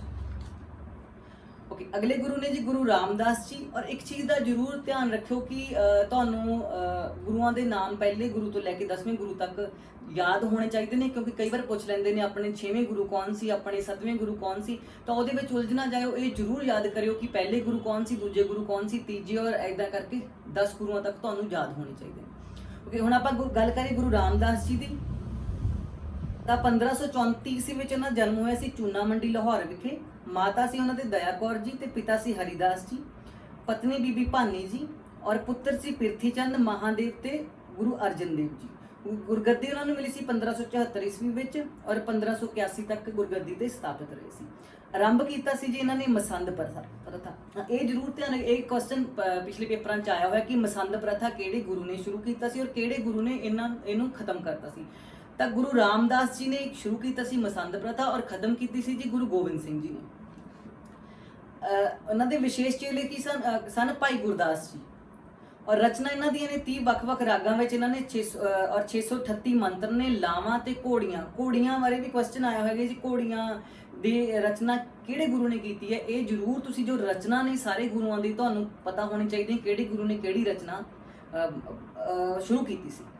ਸ਼ਹਿਰ ਜੀ ਇਹਨਾਂ ਨੇ ਵਸਾਇਆ ਸੀ ਅੰਮ੍ਰਿਤਸਰ ਦਾ ਨਾਮ ਪਹਿਲਾਂ ਸੀ ਰਾਮਦਾਸਪੁਰਾ ਗੁਰੂ ਕੀ ਚੱਕ, ਔਰ 1577 ਈਸਵੀ ਵਿੱਚ ਸ਼ਹਿਰ ਵਸਾਇਆ ਸੀ ਜੀ। ਇਹ ਵੀ ਕੁਐਸਚਨ ਪੁੱਛ ਲੈਂਦੇ ਨੇ ਕਿ ਗੁਰੂ ਕਾ ਚੱਕ ਜੋ ਸ਼ਹਿਰ ਹੈ ਕਿਹੜੇ ਸ਼ਹਿਰ ਦਾ ਨਾਮ ਸੀ, ਤਾਂ ਇਹ ਤੁਸੀਂ ਧਿਆਨ ਦਿਓ। ਜਾਂ ਰਾਮਦਾਸਪੁਰਾ ਵੀ ਆ ਜਾਂਦਾ ਤਾਂ ਇਹ ਅੰਮ੍ਰਿਤਸਰ ਦਾ ਨਾਮ ਸੀ। ਓਕੇ, ਇਹਨਾਂ ਦੇ ਸਮੇਂ ਮੁਗਲ ਬਾਦਸ਼ਾਹ ਕੌਣ ਹੋਏ ਨੇ? ਅਕਬਰ ਹੋਏ ਨੇ। ਉੱਤਰਾਧਿਕਾਰੀ ਗੁਰੂ ਅਰਜਨ ਦੇਵ ਜੀ ਔਰ ਜੋਤੀ ਜੋਤ ਸੇ ਸਮਾ ਗਏ ਸੀ ਤੇ ਗੋਇੰਦਵਾਲ ਵਿਖੇ 1581 ਈਸਵੀ ਵਿੱਚ। ਇੱਕ ਚੀਜ਼ ਦਾ ਧਿਆਨ ਰੱਖਿਓ ਕਿ ਇੱਕ ਵਾਰ ਨਾ ਕੁਐਸਚਨ ਆਇਆ ਹੋਇਆ ਹੈ ਕਿ ਜੋ ਅਕਬਰ ਬਾਦਸ਼ਾਹ ਸੀ ਇਹਨਾਂ ਦੇ ਟਾਈਮ ਕਿੰਨੇ ਗੁਰੂ ਹੋਏ ਨੇ ਆਪਣੇ, ਤਾਂ ਇਹ ਆਪਣੇ ਹੋਏ ਨੇ ਜੀ 3 ਗੁਰੂ, ਗੁਰੂ ਅਮਰਦਾਸ ਜੀ, ਗੁਰੂ ਰਾਮਦਾਸ ਜੀ ਤੇ ਗੁਰੂ ਅਰਜਨ ਦੇਵ ਜੀ। ਇਹਨਾਂ ਤਿੰਨਾਂ ਗੁਰੂਆਂ ਦੇ ਟਾਈਮ ਅਕਬਰ ਜੋ ਸੀ ਉਹ ਮੁਗਲ ਬਾਦਸ਼ਾਹ ਸੀ। ਤਾਂ ਹੁਣ ਆਪਾਂ ਗੱਲ ਕਰ ਲਈਏ ਜੀ ਨੈਕਸਟ ਗੁਰੂ ਅਰਜਨ ਦੇਵ ਜੀ। ਗੁਰੂ ਅਰਜਨ ਦੇਵ ਜੀ 1563 ਈਸਵੀ ਵਿੱਚ ਉਹਨਾਂ ਦਾ ਗੋਇੰਦਵਾਲ ਸਾਹਿਬ ਵਿਖੇ ਉਹਨਾਂ ਦਾ ਜਨਮ ਹੋਇਆ ਸੀ ਜੀ। ਮਾਤਾ ਬੀਬੀ ਭਾਨੀ ਜੀ ਉਹਨਾਂ ਦੀ ਮਾਤਾ ਸੀ ਤੇ ਪਿਤਾ ਗੁਰੂ ਰਾਮਦਾਸ ਜੀ ਸੀ। ਮਾਤਾ ਗੰਗਾ ਜੀ ਉਹਨਾਂ ਦੀ ਵਾਈਫ ਸੀ ਔਰ ਪੁੱਤਰ ਜੋ ਉਹਨਾਂ ਸੀ ਹਰਗੋਬਿੰਦ ਜੀ ਸੀ। ਗੁਰਗੱਦੀ ਤੇ 1581 ਤੋਂ 1606 ਈਸਵੀ ਤੱਕ ਰਹੇ ਸੀ। ਉਹਨਾਂ ਨੇ ਅੰਮ੍ਰਿਤਸਰ ਸਰੋਵਰ, ਸੰਤੋਖਸਰ ਅਤੇ ਰਾਮਸਰ ਸਰੋਵਰ ਗੁਰੂ ਅਰਜਨ ਦੇਵ ਜੀ ਨੇ ਬਣਾਇਆ ਸੀ। ਇਹਨਾਂ ਤੇ ਵੀ ਕੁਐਸਚਨ ਪਿਛਲੇ ਵਾਰ ਆ ਚੁੱਕਿਆ ਹੈ। ਪੰਜਾਬ ਦੇ ਕਿਸੇ ਪੇਪਰ ਦੇ ਵਿੱਚ ਆਇਆ ਸੀ ਕਿ ਅੰਮ੍ਰਿਤਸਰ ਸਰੋਵਰ, ਸੰਤੋਖਸਰ ਸਰੋਵਰ ਤੇ ਰਾਮਸਰ ਸਰੋਵਰ ਕਿਹੜੇ ਗੁਰੂ ਨੇ ਮਤਲਬ ਸੰਪੂਰਨ ਕਰਵਾਏ ਸੀ। ਉਸਾਰੀ ਕਰਵਾਈ ਸੀ ਜੀ ਗੁਰੂ ਅਰਜਨ ਦੇਵ ਜੀ ਨੇ ਹਰਮੰਦਰ ਸਾਹਿਬ ਦੀ। ਔਰ ਹਰਮੰਦਰ ਸਾਹਿਬ ਦੀ ਨੀਂਹ ਰੱਖਣ ਲਈ ਔਰ ਜਿਹੜਾ ਮੁਸਲਿਮ ਸੂਫੀ ਸੀ ਸੰਤ ਮੀਆਂ ਮੀਰ ਜੀ ਤੋਂ ਉਹਨਾਂ ਨੂੰ ਬੁਲਾਇਆ ਸੀ ਤੇ ਗੁਰੂ ਅਰਜਨ ਦੇਵ ਜੀ ਨੇ ਉਹਨਾਂ ਤੋਂ ਨੀਂਹ ਪੱਥਰ ਰਖਵਾਇਆ ਸੀ। ਰਚਨਾ ਕੀਤੀ ਸੀ ਜੀ ਆਦਿ ਗ੍ਰੰਥ ਦੀ 1604 ਈਸਵੀ ਵਿੱਚ ਸੰਪੂਰਨ ਹੋ ਗਈ ਸੀ ਜੀ। ਤੇ ਜਦੋਂ ਸਭ ਤੋਂ ਪਹਿਲਾਂ ਆਦਿ ਗ੍ਰੰਥ ਨੂੰ ਪੋਥੀ ਸਾਹਿਬ ਕਿਹਾ ਗਿਆ ਸੀ ਔਰ ਇਹਨਾਂ ਨੇ ਇੱਕ ਸੁਖਮਨੀ ਸਾਹਿਬ ਦੀ ਰਚਨਾ ਕੀਤੀ ਹੈ। ਔਰ ਸ਼ਹਿਰ ਉਹਨਾਂ ਨੇ ਵਸਾਏ ਸੀ ਜੀ 1590 ਈਸਵੀ ਵਿੱਚ ਤਰਨਤਾਰਨ ਅਤੇ 1594 ਵਿੱਚ ਕਰਤਾਰਪੁਰ, ਅੱਜ ਕੱਲ੍ਹ ਜੋ ਜਲੰਧਰ ਦੇ ਵਿੱਚ। ਇਹਨਾਂ ਨੇ ਪੁਨਰ ਨਿਰਮਾਣ ਕਰਾਇਆ ਸੀ ਰੋਹੇਲਾ ਪਿੰਡ ਤੇ ਇਸ ਦਾ ਨਾਂ ਸੀ ਹਰਗੋਬਿੰਦਪੁਰ ਰੱਖਿਆ ਸੀ। ਉਹਨਾਂ ਨੇ ਆਪਣੇ ਬੇਟੇ ਦੀ ਜਨਮ ਦੀ ਖੁਸ਼ੀ ਦੇ ਵਿੱਚ ਇਹ ਸ਼ਹਿਰ ਦਾ ਨਾਮ ਹਰਗੋਬਿੰਦਪੁਰ ਰੱਖਿਆ ਸੀ। ਔਰ ਇਹਨਾਂ ਨੇ ਦਸਵੰਧ ਪ੍ਰਥਾ ਸ਼ੁਰੂ ਕਰਵਾਈ ਸੀ ਜੋ ਆਪਣੀ ਆਮਦਨ ਦਾ 1/10ਵਾਂ ਹਿੱਸਾ ਸੀ ਕਿ ਤੁਸੀਂ ਆਪਣੀ ਆਮਦਨ ਚੋਂ 10ਵਾਂ ਹਿੱਸਾ ਜੋ ਹੈ ਉਹ ਗੁਰੂਆਂ ਆਪਣੇ ਗੁਰੂ ਕੇ ਲੰਗਰ ਦੇ ਵਿੱਚ ਸੇਵਾ ਪਾਓ। ਇਹਨਾਂ ਦੇ ਸਮੇਂ ਮੁਗਲ ਬਾਦਸ਼ਾਹ ਹੋਏ ਸੀ ਅਕਬਰ ਤੇ ਜਹਾਂਗੀਰ। ਉੱਤਰਾਧਿਕਾਰੀ ਸੀ ਗੁਰੂ ਹਰਗੋਬਿੰਦ ਜੀ ਔਰ ਜੋਤੀ ਜੋਤ ਸਮਾ ਗਏ ਸੀ 1606 ਈਸਵੀ ਵਿੱਚ ਲਾਹੌਰ ਵਿਖੇ। ਔਰ ਵਿਸ਼ੇਸ਼ ਉਹਨਾਂ ਦੇ ਸਭ ਤੋਂ ਪਹਿਲੇ ਗੁਰੂ ਹੋਏ ਸੀ ਜਿਨ੍ਹਾਂ ਨੇ ਸ਼ਹੀਦੀ ਪ੍ਰਾਪਤ ਕੀਤੀ ਸੀ ਮੁਗਲਾਂ ਦੇ ਹੱਥੋਂ। ਨੈਕਸਟ ਗੁਰੂ ਦੀ ਗੱਲ ਕਰੀ ਤਾਂ ਉਹ ਆਪਣੇ ਗੁਰੂ ਨੇ ਜੀ ਗੁਰੂ ਹਰਗੋਬਿੰਦ ਸਾਹਿਬ ਜੀ। 1595 ਵਿੱਚ ਅੰਮ੍ਰਿਤਸਰ ਨੇੜੇ ਪਿੰਡ ਵਡਾਲੀ ਵਿਖੇ ਉਹਨਾਂ ਦਾ ਜਨਮ ਹੋਇਆ ਸੀ। ਮਾਤਾ ਗੰਗਾ ਜੀ ਸੀ। ਗੁਰੂ ਅਰਜਨ ਦੇਵ ਜੀ ਉਹਨਾਂ ਦੇ ਪਿਤਾ ਸੀ। ਪਤਨੀ ਉਹਨਾਂ ਦੀਆਂ ਹੋਈਆਂ ਨੇ ਜੀ 3, ਮਾਤਾ ਦਮੋਦਰੀ ਜੀ, ਮਾਤਾ ਮਰਵਾਹੀ ਤੇ ਮਾਤਾ ਨਾਨਕੀ ਜੀ। ਸਪੁੱਤਰ ਹੋਏ ਨੇ ਜੀ ਉਹਨਾਂ ਦੇ ਗੁਰਦਿੱਤਾ ਜੀ, ਅਨੀ ਰਾਏ ਜੀ, ਸੂਰਜਮਲ ਜੀ, ਅਟਲ ਰਾਏ ਜੀ ਤੇ ਗੁਰੂ ਤੇਗ ਬਹਾਦਰ ਜੀ। ਸਪੁੱਤਰੀ ਹੋਈ ਹੈ ਬੀਬੀ ਬੀਰੋ ਜੀ। ਇਹ ਤੇ ਵੀ ਕੁਐਸਚਨ ਆ ਗਿਆ, ਬੀਬੀ ਬੀਰੋ ਜੀ ਤੇ ਵੀ ਕੁਐਸਚਨ ਆਇਆ ਹੋਇਆ ਕਿ ਇਹ ਕਿੰਨਾ ਦੀ ਸਪੁੱਤਰੀ ਸੀ, ਕਿਹੜੇ ਗੁਰੂ ਦੇ ਸਪੁੱਤਰੀ ਸੀ। ਗੁਰਗੱਦੀ 1606 ਈਸਵੀ ਵਿੱਚ ਔਰ 1644 ਤੱਕ ਗੁਰਗੱਦੀ ਤੇ ਰਹੇ ਨੇ ਜੀ। ਇਹਨਾਂ ਨੇ ਬਖਸ਼ਿਸ਼ ਕੀਤੀ ਸੀ ਮੀਰੀ ਤੇ ਪੀਰੀ ਦੀ ਤਲਵਾਰ। ਪਹਿਚਾਨ ਸੀ ਇਹਨਾਂ ਦੀ ਬੰਦੀ ਛੋੜ, ਇਹਨਾਂ ਨੂੰ ਬੰਦੀ ਛੋੜ ਗੁਰੂ ਵੀ ਕਿਹਾ ਗਿਆ ਹੈ। ਉਸਾਰੀ ਕਰਵਾਈ ਸੀ ਇਹਨਾਂ ਨੇ ਅਕਾਲ ਤਖਤ ਦੀ ਹਰਮੰਦਰ ਸਾਹਿਬ ਵਿਖੇ। 1609 ਈਸਵੀ ਵਿੱਚ ਅਕਾਲ ਤਖਤ ਦੀ ਸਥਾਪਨਾ ਹੋ ਗਈ ਸੀ ਜੀ, ਕੰਪਲੀਟ ਹੋ ਗਿਆ ਸੀ। ਇਹ ਕੁਐਸਚਨ ਵੀ ਪਿਛਲੀ ਵਾਰ ਪੇਪਰ ਦੇ ਵਿੱਚ ਆਇਆ। ਕਿਲਾਬੰਦੀ ਸੀ ਜੀ ਅੰਮ੍ਰਿਤਸਰ ਦੀ ਕਿਲੇ ਦਾ ਨਿਰਮਾਣ ਕਰਾਇਆ ਜਿਸ ਨੂੰ ਲੋਹਗੜ੍ਹ ਕਹਿੰਦੇ ਨੇ। ਔਰ ਸ਼ਹਿਰ ਵਸਾਏ ਸੀ ਇਹਨਾਂ ਨੇ ਕੀਰਤਪੁਰ। ਔਰ ਮੁਗਲ ਬਾਦਸ਼ਾਹ ਹੋਏ ਨੇ ਜਹਾਂਗੀਰ ਤੇ ਸ਼ਾਹਜਹਾਂ। ਉੱਤਰਾਧਿਕਾਰੀ ਗੁਰੂ ਹਰ ਰਾਏ ਜੀ ਹੋਏ ਨੇ ਤੇ 1644 ਵਿੱਚ ਕੀਰਤਪੁਰ ਵਿਖੇ ਜੋਤੀ ਜੋਤ ਸਮਾ ਗਈ ਸੀ। ਅਗਲੇ ਗੁਰੂ ਨੇ ਜੀ ਗੁਰੂ ਹਰ ਰਾਏ ਜੀ। 1630 ਵਿੱਚ ਕੀਰਤਪੁਰ ਸਾਹਿਬ ਵਿਖੇ ਨਾ ਜਨਮ ਹੋਇਆ। ਇੱਕ ਚੀਜ਼ ਦਾ ਧਿਆਨ ਰੱਖਿਓ, ਇੱਕ ਵਾਰੀ ਕੁਐਸਚਨ ਆਇਆ ਹੋਇਆ ਪੇਪਰ ਦੇ ਵਿੱਚ ਵੀ ਕਿਹੜੇ ਗੁਰੂ ਹੋਏ ਨੇ ਕਿ ਉਹਨਾਂ ਦਾ ਜਨਮ ਸਥਾਨ ਵੀ ਸੇਮ ਹੈ ਔਰ ਉਹਨਾਂ ਦਾ ਜੋਤੀ ਜੋਤ ਸਥਾਨ ਵੀ ਸੇਮ ਹੈ। ਤਾਂ ਗੁਰੂ ਹਰ ਰਾਏ ਜੀ ਹੋਏ ਨੇ, ਇਹਨਾਂ ਦਾ ਜਨਮ ਸਥਾਨ ਤੇ ਜੋਤੀ ਜੋਤ ਸਥਾਨ ਜੋ ਸੇਮ ਹੈ। ਕੀਰਤਪੁਰ ਸਾਹਿਬ ਦੇ ਵਿੱਚ ਇਹਨਾਂ ਦਾ ਹੀ ਜਨਮ ਹੋਇਆ ਸੀ ਤੇ ਉੱਥੇ ਇਹ ਜੋਤੀ ਜੋਤ ਸਮਾ ਗਏ ਸੀ। ਮਾਤਾ ਸੀ ਜੀ ਅਨੰਤੀ ਜੀ, ਬਾਬਾ ਗੁਰਦਿੱਤਾ ਜੀ ਇਹਨਾਂ ਦੇ ਪਿਤਾ ਜੀ ਸੀ। ਪਤਨੀ ਸੀ ਸੁਲੱਖਣੀ ਜੀ, ਔਰ ਸੁਪੁੱਤਰ ਹੋਏ ਸੀ ਰਾਮ ਰਾਏ ਤੇ ਹਰਕ੍ਰਿਸ਼ਨ ਜੀ। ਗੁਰਗੱਦੀ 1644 ਈਸਵੀ ਵਿੱਚ ਮਿਲੀ ਸੀ। ਬਖਸ਼ਿਸ਼ ਕੀਤੀ ਸੀ ਇਹਨਾਂ ਨੇ, ਇੱਕ ਬੱਚੇ ਦਾ ਨਾਮ ਫੁੱਲ ਰੱਖਿਆ ਸੀ ਜੋ ਕਿ ਪਟਿਆਲਾ ਨਾਭਾ ਜੀਂਦ ਦੇ ਬਾਨੀ ਰਹੇ ਨੇ, ਜਿਨ੍ਹਾਂ ਨੇ ਸ਼ਹਿਰ ਬਸਾਇਆ ਸੀ ਜੀ। ਆਸ਼ੀਰਵਾਦ ਦਿੱਤਾ ਦਾਰਾ ਸੇਖੋਂ ਨੂੰ ਜੋ ਸ਼ਾਹਜਹਾਂ ਦਾ ਵੱਡਾ ਪੁੱਤਰ ਸੀ। ਉਹਨਾਂ ਨੇ ਮੁਗਲ ਬਾਦਸ਼ਾਹ ਹੋਏ ਨੇ ਸ਼ਾਹਜਹਾਂ ਤੇ ਔਰੰਗਜ਼ੇਬ, ਉੱਤਰਾਧਿਕਾਰੀ ਸੀ ਗੁਰੂ ਹਰਕ੍ਰਿਸ਼ਨ ਜੀ। ਔਰ 1661 ਈਸਵੀ ਵਿੱਚ ਕੀਰਤਪੁਰ ਸਾਹਿਬ ਦੇ ਵਿੱਚ ਹੀ ਇਹਨਾਂ ਜੋਤੀ ਜੋਤ ਸਮਾ ਗਈ ਸੀ। ਔਰ ਅਗਲੇ ਗੁਰੂ ਨੇ ਜੀ ਆਪਣੇ ਗੁਰੂ ਹਰਕ੍ਰਿਸ਼ਨ ਜੀ। 1656 ਈਸਵੀ ਵਿੱਚ ਕੀਰਤਪੁਰ ਸਾਹਿਬ ਵਿਖੇ ਇਹਨਾਂ ਦਾ ਜਨਮ ਹੋਇਆ ਸੀ। ਮਾਤਾ ਸੁਲੱਖਣੀ ਜੀ ਤੇ ਪਿਤਾ ਗੁਰੂ ਹਰ ਰਾਏ ਜੀ। ਔਰ ਇਹਨਾਂ ਨੂੰ ਬਾਲ ਪੀਰ ਜਾਂ ਬਾਲ ਗੁਰੂ ਬਾਰੇ ਦਾ ਨਾਮ ਵੀ ਦਿੱਤਾ ਜਾਂਦਾ ਕਿਉਂਕਿ ਛੋਟੀ ਉਮਰ ਦੇ ਵਿੱਚ ਜੋਤੀ ਜੋਤ ਸਮਾ ਗਏ ਸੀ। ਇਹ ਬਾਲ ਗੁਰੂ ਬਾਰੇ ਵੀ ਕੁਐਸਚਨ ਪੇਪਰ ਦੇ ਵਿੱਚ ਆ ਗਿਆ ਕਿ ਬਾਲ ਗੁਰੂ ਕਿਹੜੇ ਗੁਰੂ ਨੂੰ ਕਿਹਾ ਗਿਆ ਔਰ ਕਿੰਨਵੇਂ ਗੁਰੂ ਨੇ। ਮੁਗਲ ਬਾਦਸ਼ਾਹ ਸੀ ਜੀ ਔਰੰਗਜ਼ੇਬ, ਇਹਨਾਂ ਦੇ ਟਾਈਮ ਉੱਤਰਾਧਿਕਾਰੀ ਗੁਰੂ ਤੇਗ ਬਹਾਦਰ ਸੀ। 1664 ਈਸਵੀ ਵਿੱਚ ਦਿੱਲੀ ਵਿਖੇ ਜੋਤੀ ਜੋਤ ਸਮਾ ਗਏ ਸੀ। ਨੈਕਸਟ ਗੁਰੂ ਨੇ ਜੀ ਗੁਰੂ ਤੇਗ ਬਹਾਦਰ ਜੀ।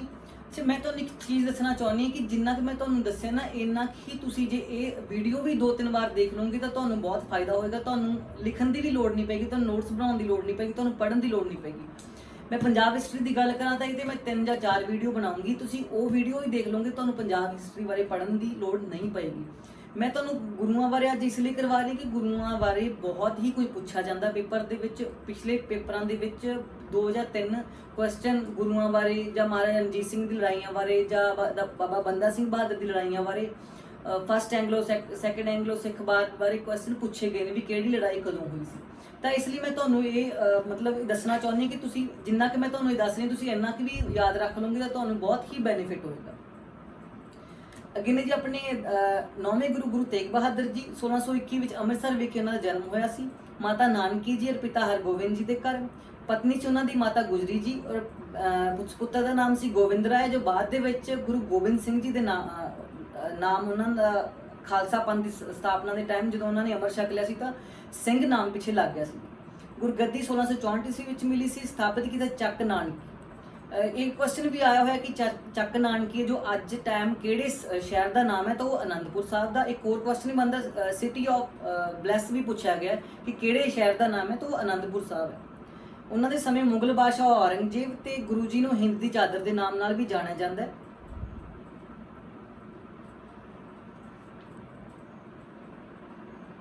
ਉੱਤਰਾਧਿਕਾਰੀ ਗੁਰੂ ਜੀ ਗੁਰੂ ਗੋਬਿੰਦ ਸਿੰਘ ਜੀ ਔਰ 1675 ਈਸਵੀ ਚਾਂਦਨੀ ਚੌਂਕ ਵਿਖੇ ਇਹਨਾਂ ਨੂੰ ਮਤਲਬ ਕਿ ਸ਼ਹੀਦ ਕਰ ਦਿੱਤਾ ਗਿਆ ਸੀਗਾ। ਔਰ ਜੋ ਭਾਈ ਜੈਤਾ ਜੀ ਸੀ ਉਹ ਅਨੰਦਪੁਰ ਸਾਹਿਬ ਤੋਂ ਲੈ ਕੇ ਆਏ ਸੀ ਉਹਨਾਂ ਦਾ ਸਿਰ, ਔਰ ਮਾਫ ਕਰਨਾ ਕਿ ਗੁਰੂ ਜੀ ਦਾ ਸ਼ੀਸ਼ ਜੋ ਲੈ ਕੇ ਆਏ ਸੀ ਭਾਈ ਜੈਤਾ ਜੀ ਲੈ ਕੇ ਆਏ ਸੀ। ਔਰ ਜੋ ਉਹਨਾਂ ਦੇ ਸਰੀਰ ਦਾ ਜੋ ਅੰਤਿਮ ਸੰਸਕਾਰ ਕੀਤਾ ਸੀ ਲੱਖੀ ਸਾਹ ਲੁਬਾਣਾ ਨੇ ਆਪਣੀ ਝੋਪੜੀ 'ਚ ਕੀਤਾ ਸੀ। ਉਹਨਾਂ ਨੇ ਆਪਣੇ ਝੋਪੜੀ ਨੂੰ ਹੀ ਪੂਰੇ ਨੂੰ ਅੱਗ ਲਾ ਦਿੱਤੀ ਸੀ ਕਿਉਂਕਿ ਉਸ ਟਾਈਮ ਜੋ ਮੁਗਲ ਬਾਦਸ਼ਾਹ ਸੀ ਇਹਨਾਂ ਨੇ ਕਹਿਤਾ ਸੀ ਕਿ ਜੋ ਵੀ ਇਹਨਾਂ ਦਾ ਸੰਸਕਾਰ ਕਰੇਗਾ ਜਾਂ ਜੋ ਵੀ ਇਹਨਾਂ ਦੀ ਮਦਦ ਕਰੇਗਾ ਤਾਂ ਉਹਨੂੰ ਅਸੀਂ ਸਜ਼ਾ ਦੇਵਾਂਗੇ। ਤਾਂ ਉਹਨਾਂ ਨੇ ਆਪਣੀ ਝੋਪੜੀ ਨੂੰ ਹੀ ਅਗਨ ਭੇਟ ਕਰ ਦਿੱਤਾ ਸੀ। ਤਾਂ ਜਿੱਥੇ ਕਿ ਅੱਜ ਕੱਲ੍ਹ ਗੁਰਦੁਆਰਾ ਬਣਿਆ ਹੈ ਰਕਾਬਗੰਜ ਸਾਹਿਬ, ਜਿਸ ਜੋ ਸ਼ਹਾਦਤ ਵੇਲੇ ਸਥਾਨ ਤੇ ਗੁਰਦੁਆਰਾ ਬਣਿਆ ਉਹ ਸਰਦਾਰ ਬਘੇਲ ਸਿੰਘ ਨੇ ਬਣਾਇਆ ਸੀ। ਗੁਰਦੁਆਰਾ ਸ਼ੀਸ਼ਗੰਜ ਸਾਹਿਬ ਬਣਾਇਆ ਗਿਆ। ਅੱਗੇ ਆਪਾਂ ਗੱਲ ਕਰਾਂਗੇ ਜੀ ਗੁਰੂ ਗੋਬਿੰਦ ਸਿੰਘ ਜੀ ਦੇ ਬਾਰੇ। ਗੁਰੂ ਗੋਬਿੰਦ ਸਿੰਘ ਜੀ ਦੇ ਜਨਮ ਬਾਰੇ ਤੋਂ 1666 ਈਸਵੀ ਵਿੱਚ ਹੋਇਆ। ਮਾਤਾ ਗੁਜਰੀ ਜੀ ਮਾਤਾ ਅਤੇ ਪਿਤਾ ਗੁਰੂ ਤੇਗ ਬਹਾਦਰ ਜੀ। ਪਤਨੀ ਜੀ ਜੀਤੋ ਜੀ, ਸੁੰਦਰੀ ਜੀ ਤੇ ਸਾਹਿਬ ਦੀਵਾਨ ਜੀ। ਉਹਨਾਂ ਦੇ ਸੁਪੁੱਤਰ ਹੋਏ ਸਾਹਿਬਜ਼ਾਦਾ ਜੁਝਾਰ ਸਿੰਘ, ਸਾਹਿਬਜ਼ਾਦਾ ਜੋਰਾਵਰ ਸਿੰਘ, ਸਾਹਿਬਜ਼ਾਦਾ ਫਤਿਹ ਸਿੰਘ ਜੀ ਅਤੇ ਸਾਹਿਬਜ਼ਾਦਾ ਅਜੀਤ ਸਿੰਘ ਜੀ। ਸਥਾਪਿਤ ਕੀਤੇ ਸੀ ਇਹਨਾਂ ਨੇ ਸ਼ਹਿਰ ਪਾਉਂਟਾ ਸਾਹਿਬ। ਔਰ ਰਚਨਾਵਾਂ ਬਾਰੇ ਜ਼ਰੂਰ ਤੁਸੀਂ ਇੱਕ ਵਾਰੀ ਬਹੁਤ ਧਿਆਨ ਦਿਓ ਪਲੀਜ਼। ਦਸਮ ਗ੍ਰੰਥ, ਵਾਰ ਸ਼੍ਰੀ ਭਗਵਤੀ ਜੀ ਕੀ, ਬਚਿੱਤਰ ਨਾਟਕ, ਅਕਾਲ ਉਸਤਤ, ਚੰਡੀ ਦੀ ਵਾਰ, ਜਾਪ ਸਾਹਿਬ, ਚੰਡੀ ਚਰਿੱਤਰ, ਗਿਆਨ ਪ੍ਰਬੋਧ, 24 ਅਵਤਾਰ, ਖਾਲਸੇ ਦੀ ਮਹਿਮਾ, ਸਵਈਏ ਤੇ ਜਫਰਨਾਮਾ। ਜਫਰਨਾਮੇ ਤੋਂ ਵੀ ਕੁਐਸਚਨ ਆ ਜਾਂਦੇ ਨੇ। ਇਹ ਪੁੱਛ ਲਿਆ ਜਾਂਦਾ ਕਿ ਜਫਰਨਾਮਾ ਕਿਹੜੀ ਭਾਸ਼ਾ ਵਿੱਚ ਲਿਖਿਆ ਗਿਆ ਤੇ ਜਫਰਨਾਮਾ ਗੁਰੂ ਜੀ ਨੇ ਕਿੱਥੇ ਬੈਠ ਕੇ ਲਿਖਿਆ ਸੀ ਔਰ ਕਿਹੜੇ ਮੁਗਲ ਬਾਦਸ਼ਾਹ ਨੂੰ ਲਿਖਿਆ ਸੀ ਔਰ ਇਹਦੇ ਵਿੱਚ ਕੀ ਕੀ ਹੈ। ਮਹਾਰਾਜ ਨੇ ਖਤਮ ਕੀਤੀ ਸੀ ਜੀ ਮਸੰਦ ਪ੍ਰਥਾ ਔਰ ਸਿੱਖੀ ਵਿੱਚ ਤਬਦੀਲ ਕੀਤਾ ਸੀ ਮਾਧੋਦਾਸ ਵੈਰਾਗੀ ਨੂੰ, ਜੋ ਬਾਅਦ ਵਿੱਚ ਉਹਨਾਂ ਦਾ ਨਾਮ ਬੰਦਾ ਸਿੰਘ ਬਹਾਦਰ ਪੈ ਗਿਆ ਸੀ। ਇਹਨਾਂ ਦੇ ਸਮੇਂ ਮੁਗਲ ਬਾਦਸ਼ਾਹ ਜੋ ਹੋਏ ਸੀ ਉਹ ਔਰੰਗਜ਼ੇਬ ਤੇ ਬਹਾਦਰ ਸ਼ਾਹ ਸੀਗੇ। ਉੱਤਰਾਧਿਕਾਰੀ ਸੀ ਗੁਰੂ ਗ੍ਰੰਥ ਸਾਹਿਬ ਜੀ ਕਿਉਂਕਿ ਇਹਨਾਂ ਨੇ ਕਹਿਤਾ ਸੀ ਕਿ ਅਗਲੇ ਉੱਤਰਾਧਿਕਾਰੀ ਕੋਈ ਦੇਹਧਾਰੀ ਨਹੀਂ ਹੋਣਗੇ। ਗੁਰੂ ਗ੍ਰੰਥ ਸਾਹਿਬ ਜੀ ਨੂੰ ਹੀ ਤੁਸੀਂ ਆਪਣਾ ਗੁਰੂ ਮੰਨੋਗੇ। ਤਾਂ ਹੀ ਉਹਨਾਂ ਨੇ ਕਿਹਾ ਸੀ ਗੁਰੂ ਮਾਨਿਓ ਗ੍ਰੰਥ। ਜੋਤੀ ਜੋ ਸਮਾਗਮ 1708 ਵਿੱਚ ਨਾਂਦੇੜ ਵਿਖੇ। ਇੱਕ ਗੁਰੂ ਗੋਬਿੰਦ ਸਿੰਘ ਜੀ ਬਾਰੇ ਜ਼ਰੂਰ ਆ ਜਾਂਦਾ ਕਿ ਉਹ ਉਹਨਾਂ ਦੀਆਂ ਲੜਾਈਆਂ ਪੁੱਛ ਲੈਂਦੇ ਨੇ। ਤਾਂ ਇਹਨਾਂ ਦੀ ਲੜਾਈਆਂ ਨੂੰ ਤੁਸੀਂ ਦੋ ਹਿੱਸਿਆਂ ਵਿੱਚ ਵੰਡਣਾ ਹੈ ਕਿ ਖਾਲਸੇ ਪੰਥ ਦੀ ਸਾਜਨਾ ਤੋਂ ਪਹਿਲਾਂ ਕਿਹੜੀਆਂ ਲੜਾਈਆਂ ਕੀਤੀਆਂ ਸੀ, ਖਾਲਸਾ ਪੰਥ ਦੀ ਸਾਜਨਾ ਤੋਂ ਬਾਅਦ ਕਿਹੜੀ ਲੜਾਈਆਂ ਕੀਤੀਆਂ। ਇਸ ਚੀਜ਼ ਦਾ ਧਿਆਨ ਦਿਓ ਕਿ ਖਾਲਸਾ ਪੰਥ ਦੀ ਸਾਜਨਾ ਤੋਂ ਪਹਿਲਾਂ ਉਹਨਾਂ ਨੇ 2 ਲੜਾਈਆਂ ਕੀਤੀਆਂ ਸੀ, ਬਾਕੀ ਲੜਾਈਆਂ ਖਾਲਸਾ ਪੰਥ ਦੀ ਸਥਾਪਨਾ ਤੋਂ ਬਾਅਦ ਹੋਈਆਂ ਸੀ। ਤਾਂ ਤੁਹਾਨੂੰ ਇਹ ਯਾਦ ਕਰਨ 'ਚ ਬਹੁਤ ਹੀ ਜ਼ਿਆਦਾ ਫਾਇਦਾ ਹੋ ਜਾਏਗਾ। ਜਿੱਦਾਂ ਕਿ ਪਹਿਲੀ ਲੜਾਈ ਸੀ ਭੰਗਾਣੀ ਦਾ ਯੁੱਧ ਔਰ ਦੂਜੀ ਸੀ ਨੰਦੌਣ ਦੀ ਲੜਾਈ। ਇਹ ਤੁਸੀਂ ਯਾਦ ਰੱਖਿਓ, ਬੀ ਮਤਲਬ ਭੰਗਾਣੀ, ਐਨ ਤੇ ਨੰਦੌਣ, ਇਹ ਪਹਿਲਾਂ ਹੋਈਆਂ ਸੀ ਖਾਲਸਾ ਪੰਥ ਦੀ ਸਾਜਨਾ ਤੋਂ ਪਹਿਲਾਂ। ਤੁਹਾਨੂੰ ਯਾਦ ਰਹੇਗਾ ਕਿ ਪਹਿਲੀ ਲੜਾਈ ਸੀ 1688 ਈਸਵੀ ਵਿੱਚ ਔਰ ਦੂਸਰੀ ਸੀ 1690 ਈਸਵੀ ਵਿੱਚ। ਕਈ ਵਾਰ ਪੁੱਛ ਲੈਂਦੇ ਨੇ, ਈਅਰ ਪੁੱਛ ਲੈਂਦੇ ਨੇ ਕਿ ਨੰਦੌਣ ਭੰਗਾਣੀ ਦਾ ਯੁੱਧ ਕਦੋਂ ਹੋਇਆ ਸੀ, ਤਾਂ ਤੁਹਾਨੂੰ ਦਿਮਾਗ 'ਚ ਆਈਡੀਆ ਰਹੇਗਾ ਕਿ ਹਾਂ ਇਹ ਖਾਲਸਾ ਪੰਥ ਦੀ ਸਾਜਨਾ ਤੋਂ ਪਹਿਲਾਂ ਹੋਇਆ ਸੀ। ਤਾਂ ਤੁਸੀਂ ਉੱਥੇ ਆਪਸ਼ਨ ਦੇਖ ਕੇ ਈਜ਼ੀਲੀ ਉਹਨੂੰ ਟਿਕ ਕਰ ਸਕਦੇ ਹੋ। ਸੇਮ ਕਈ ਵਾਰ ਇਹ ਪੁੱਛ ਲੈਂਦੇ ਨੇ ਕਿ ਨੰਦੌਣ ਦੀ ਲੜਾਈ ਕਿਹੜੇ ਗੁਰੂ ਸਾਹਿਬ ਜੀ ਨੇ ਲੜੀ ਸੀ, ਤਾਂ ਤੁਹਾਡੇ ਦਿਮਾਗ 'ਚ ਰਹੇਗਾ ਕਿ ਨੰਦੌਣ ਦੀ ਲੜਾਈ ਜੋ ਗੁਰੂ ਗੋਬਿੰਦ ਸਿੰਘ ਜੀ ਦੇ ਟਾਈਮ ਦੇ ਸਮੇਂ ਲੜੀ ਗਈ ਸੀ। ਅਗਲੀ ਹੈ ਜੀ ਲੜਾਈ ਜੋ ਖਾਲਸਾ ਪੰਥ ਦੀ ਸਥਾਪਨਾ ਤੋਂ ਬਾਅਦ ਹੋਈ ਸੀ, ਉਹ ਸੀ ਅਨੰਦਪੁਰ ਸਾਹਿਬ ਦਾ ਪਹਿਲਾ ਯੁੱਧ। ਇਹ ਹੋਇਆ ਸੀ 1701 ਈਸਵੀ ਵਿੱਚ। ਨਿਰਮੋਹ ਦੀ ਲੜਾਈ ਹੋਈ ਸੀ, ਉਹ ਹੋਈ ਸੀ 1702 ਈਸਵੀ ਵਿੱਚ। ਇਹ ਤੁਹਾਨੂੰ ਮੈਂ ਇੱਕ ਟ੍ਰਿਕ ਦੱਸ ਦੂੰਗੀ ਜੀ ਕਿੱਦਾਂ ਤੁਸੀਂ ਯਾਦ ਕਰਨਾ, ਥੋੜਾ ਜਿਹਾ ਤੁਹਾਨੂੰ ਧਿਆਨ ਦੇਣਾ ਪਏਗਾ ਜਿੱਤੇ। ਔਰ ਅਗਲੀ ਲੜਾਈ ਸੀ ਜੀ ਬਸੌਲੀ ਦੀ ਲੜਾਈ, ਉਹ 1702 ਈਸਵੀ ਵਿੱਚ। ਅਨੰਦਪੁਰ ਸਾਹਿਬ ਦੀ ਦੂਜੀ ਲੜਾਈ ਹੋਈ ਸੀ 1704 ਈਸਵੀ ਵਿੱਚ।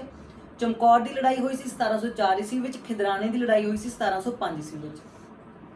ਮੇਨ ਲੜਾਈਆਂ ਨੂੰ ਜੋ ਤੁਹਾਨੂੰ ਪੁੱਛ ਸਕਦੇ ਨੇ ਚਮਕੌਰ ਦੀ ਲੜਾਈ, ਕਿਉਂਕਿ ਇੱਥੇ ਆਪਣੇ ਗੁਰੂ ਜੀ ਦੇ ਦੋਨੋਂ ਪੁੱਤਰ ਸ਼ਹੀਦ ਹੋ ਗਏ ਸੀ ਔਰ 35 ਸਿੱਖ ਸ਼ਹੀਦ ਹੋ ਗਏ ਸੀ ਚਮਕੌਰ ਦੀ ਲੜਾਈ ਦੇ ਵਿੱਚ। ਇਹ 1704 ਈਸਵੀ ਵਿੱਚ ਲੜੀ ਗਈ ਸੀ। ਖਿਦਰਾਣੇ ਦੀ ਲੜਾਈ ਇਸ ਲਈ ਮਸ਼ਹੂਰ ਹੈ ਕਿਉਂਕਿ 1705 ਈਸਵੀ ਵਿੱਚ ਲੜੀ ਗਈ ਸੀ ਔਰ ਇਹਦੇ ਵਿੱਚ 40 ਮੁਕਤਿਆਂ ਨੇ ਉਹ ਸ਼ਹੀਦੀ ਪਾਈ ਸੀ। ਇਹਦੇ ਬਾਰੇ ਪੁੱਛ ਲੈਂਦੇ ਨੇ ਕਿ 40 ਮੁਕਤਿਆਂ ਨੇ ਸ਼ਹੀਦੀ ਕਿਹੜੇ ਲੜਾਈ ਦੇ ਵਿੱਚ ਪਾਈ ਸੀ, ਤਾਂ ਉਹ ਸੀ ਖਿਦਰਾਣੇ ਦੀ ਲੜਾਈ ਔਰ ਇਹ 1705 ਈਸਵੀ ਵਿੱਚ ਹੋਈ ਸੀ। ਕਿਉਂਕਿ ਜੇ ਤੁਸੀਂ ਇਹ ਯਾਦ ਕਰਨਾ ਹੈ ਕਿ ਤੁਹਾਨੂੰ ਦਿਮਾਗ 'ਚ ਕਈ ਵਾਰ ਨਹੀਂ ਹੁੰਦਾ ਕਿ ਪਹਿਲੀ ਲੜਾਈ ਕਦੋਂ ਹੋਈ ਸੀ, ਦੂਜੀ ਕਦੋਂ, ਤੀਜੀ, ਜਾਂ ਈਅਰ ਨਹੀਂ ਯਾਦ ਆਉਂਦੇ, ਤਾਂ ਥੋੜਾ ਜਿਹਾ ਤੁਹਾਨੂੰ ਇਹ ਧਿਆਨ 'ਚ ਰੱਖਣਾ ਪਏਗਾ ਕਿ ਜਿੱਦਾਂ ਪਹਿਲੀਆਂ 2 ਲੜਾਈਆਂ ਜੋ ਖਾਲਸਾ ਪੰਥ ਦੀ ਸਥਾਪਨਾ ਤੋਂ ਪਹਿਲਾਂ ਹੋਈਆਂ ਸੀ, ਭੰਗਾਣੀ ਜਾਂ ਨੰਦੌਣ, BN ਯਾਦ ਕਰ ਲਿਓ, BN, ਤਾਂ ਤੁਹਾਨੂੰ ਬਹੁਤ ਈਜ਼ੀ ਰਹੇਗਾ ਇਹ ਯਾਦ ਕਰਨਾ। ਔਰ 1688 ਔਰ 1690, 1688 ਤੇ 1690 ਇਹ ਯਾਦ ਰੱਖਿਓ।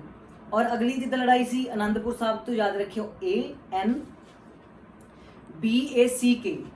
ANBACK। ਇਹ ਤੁਸੀਂ ਯਾਦ ਰੱਖ ਲਓਗੇ, ਤੁਹਾਨੂੰ ਥੋੜਾ ਜਿਹਾ ਟਾਈਮ 4-5 ਵਾਰ ਆਪਣੇ ਦਿਮਾਗ 'ਚ ਪੜੋਗੇ, ਤੁਹਾਨੂੰ ਆਟੋਮੈਟਿਕਲੀ ਯਾਦ ਆ ਜਾਏਗਾ ਔਰ ਤੁਹਾਨੂੰ ਪਤਾ ਲੱਗ ਜਾਏਗਾ ਕਿ ਹਾਂ ਦੂਜੀ ਲੜਾਈ ਕਿਹੜੀ ਹੋਈ ਸੀ, ਤੀਜੀ ਲੜਾਈ ਕਿਹੜੀ ਹੋਈ ਸੀ। ਤੁਸੀਂ ਕਨਫਿਊਜ਼ ਨਹੀਂ ਹੋਵੋਗੇ। BN ਤਾਂ ਹੋ ਗਈ ਪਹਿਲੀ ਵਾਲੀ ਲੜਾਈਆਂ, ਦੂਸਰੀਆਂ ਹੋਣਗੀਆਂ ANBACK, ANBACK। ਇਹ ਤੁਸੀਂ ਯਾਦ ਰੱਖੋਗੇ ਤਾਂ ਤੁਹਾਨੂੰ ਬਹੁਤ ਫਾਇਦਾ ਹੋਏਗਾ। ਸੇਮ ਐਦਾਂ ਹੀ ਯਾਦ ਰੱਖ ਲਿਓ 1701 ਪਹਿਲੀ ਲੜਾਈ, 1702 ਦੂਜੀ ਲੜਾਈ, 1702 ਚ ਹੀ ਸੀ ਅਗਲੀ ਲੜਾਈ, 1704 ਵਿੱਚ ਹੋਈ ਸੀ ਅਗਲੀ ਲੜਾਈ, ਫਿਰ 1704, ਫਿਰ 1705। ਇਦਾਂ 2 ਲੜਾਈਆਂ ਮਤਲਬ ਪਹਿਲੀ 1701, 2 ਅਗਲੀ ਲੜਾਈਆਂ 1702 ਦੇ ਵਿੱਚ ਹੋਈਆਂ ਸੀ, ਫਿਰ ਅਗਲੀਆਂ 2 ਲੜਾਈਆਂ 1704, ਨੈਕਸਟ 1705। ਤਾਂ ਇਦਾਂ ਯਾਦ ਕਰੋਗੇ ਤੁਹਾਨੂੰ ਬਹੁਤ ਈਜ਼ੀ ਯਾਦ ਹੋ ਜਾਊਗਾ ਔਰ ਤੁਸੀਂ ਭੁੱਲੋਗੇ ਨਹੀਂ।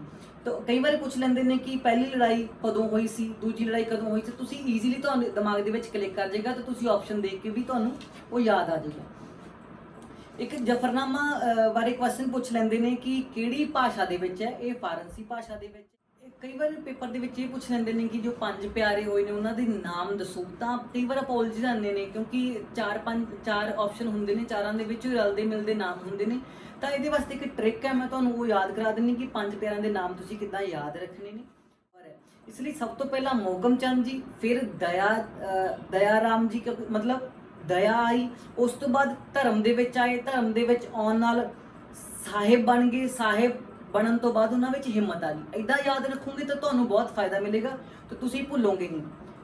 ਅਗਲੇ ਉਹਨਾਂ ਨੇ 5 ਕਕਾਰ ਦਿੱਤੇ ਸੀ ਜਦੋਂ ਅਮਰ ਛਕਾਉਣ ਤੋਂ ਬਾਅਦ। ਤੁਹਾਨੂੰ ਪਤਾ ਹੈ ਕੇਸ, ਕੰਗਾ, ਕੜਾ, ਕਛਹਿਰਾ ਤੇ ਕਿਰਪਾਨ, ਇਹ 5 ਕੱਕੇ ਹੋਏ ਨੇ। ਇਹਦੇ ਬਾਰੇ ਵੀ ਕੁਐਸਚਨ ਆ ਚੁੱਕਿਆ ਪੇਪਰ ਦੇ ਵਿੱਚ।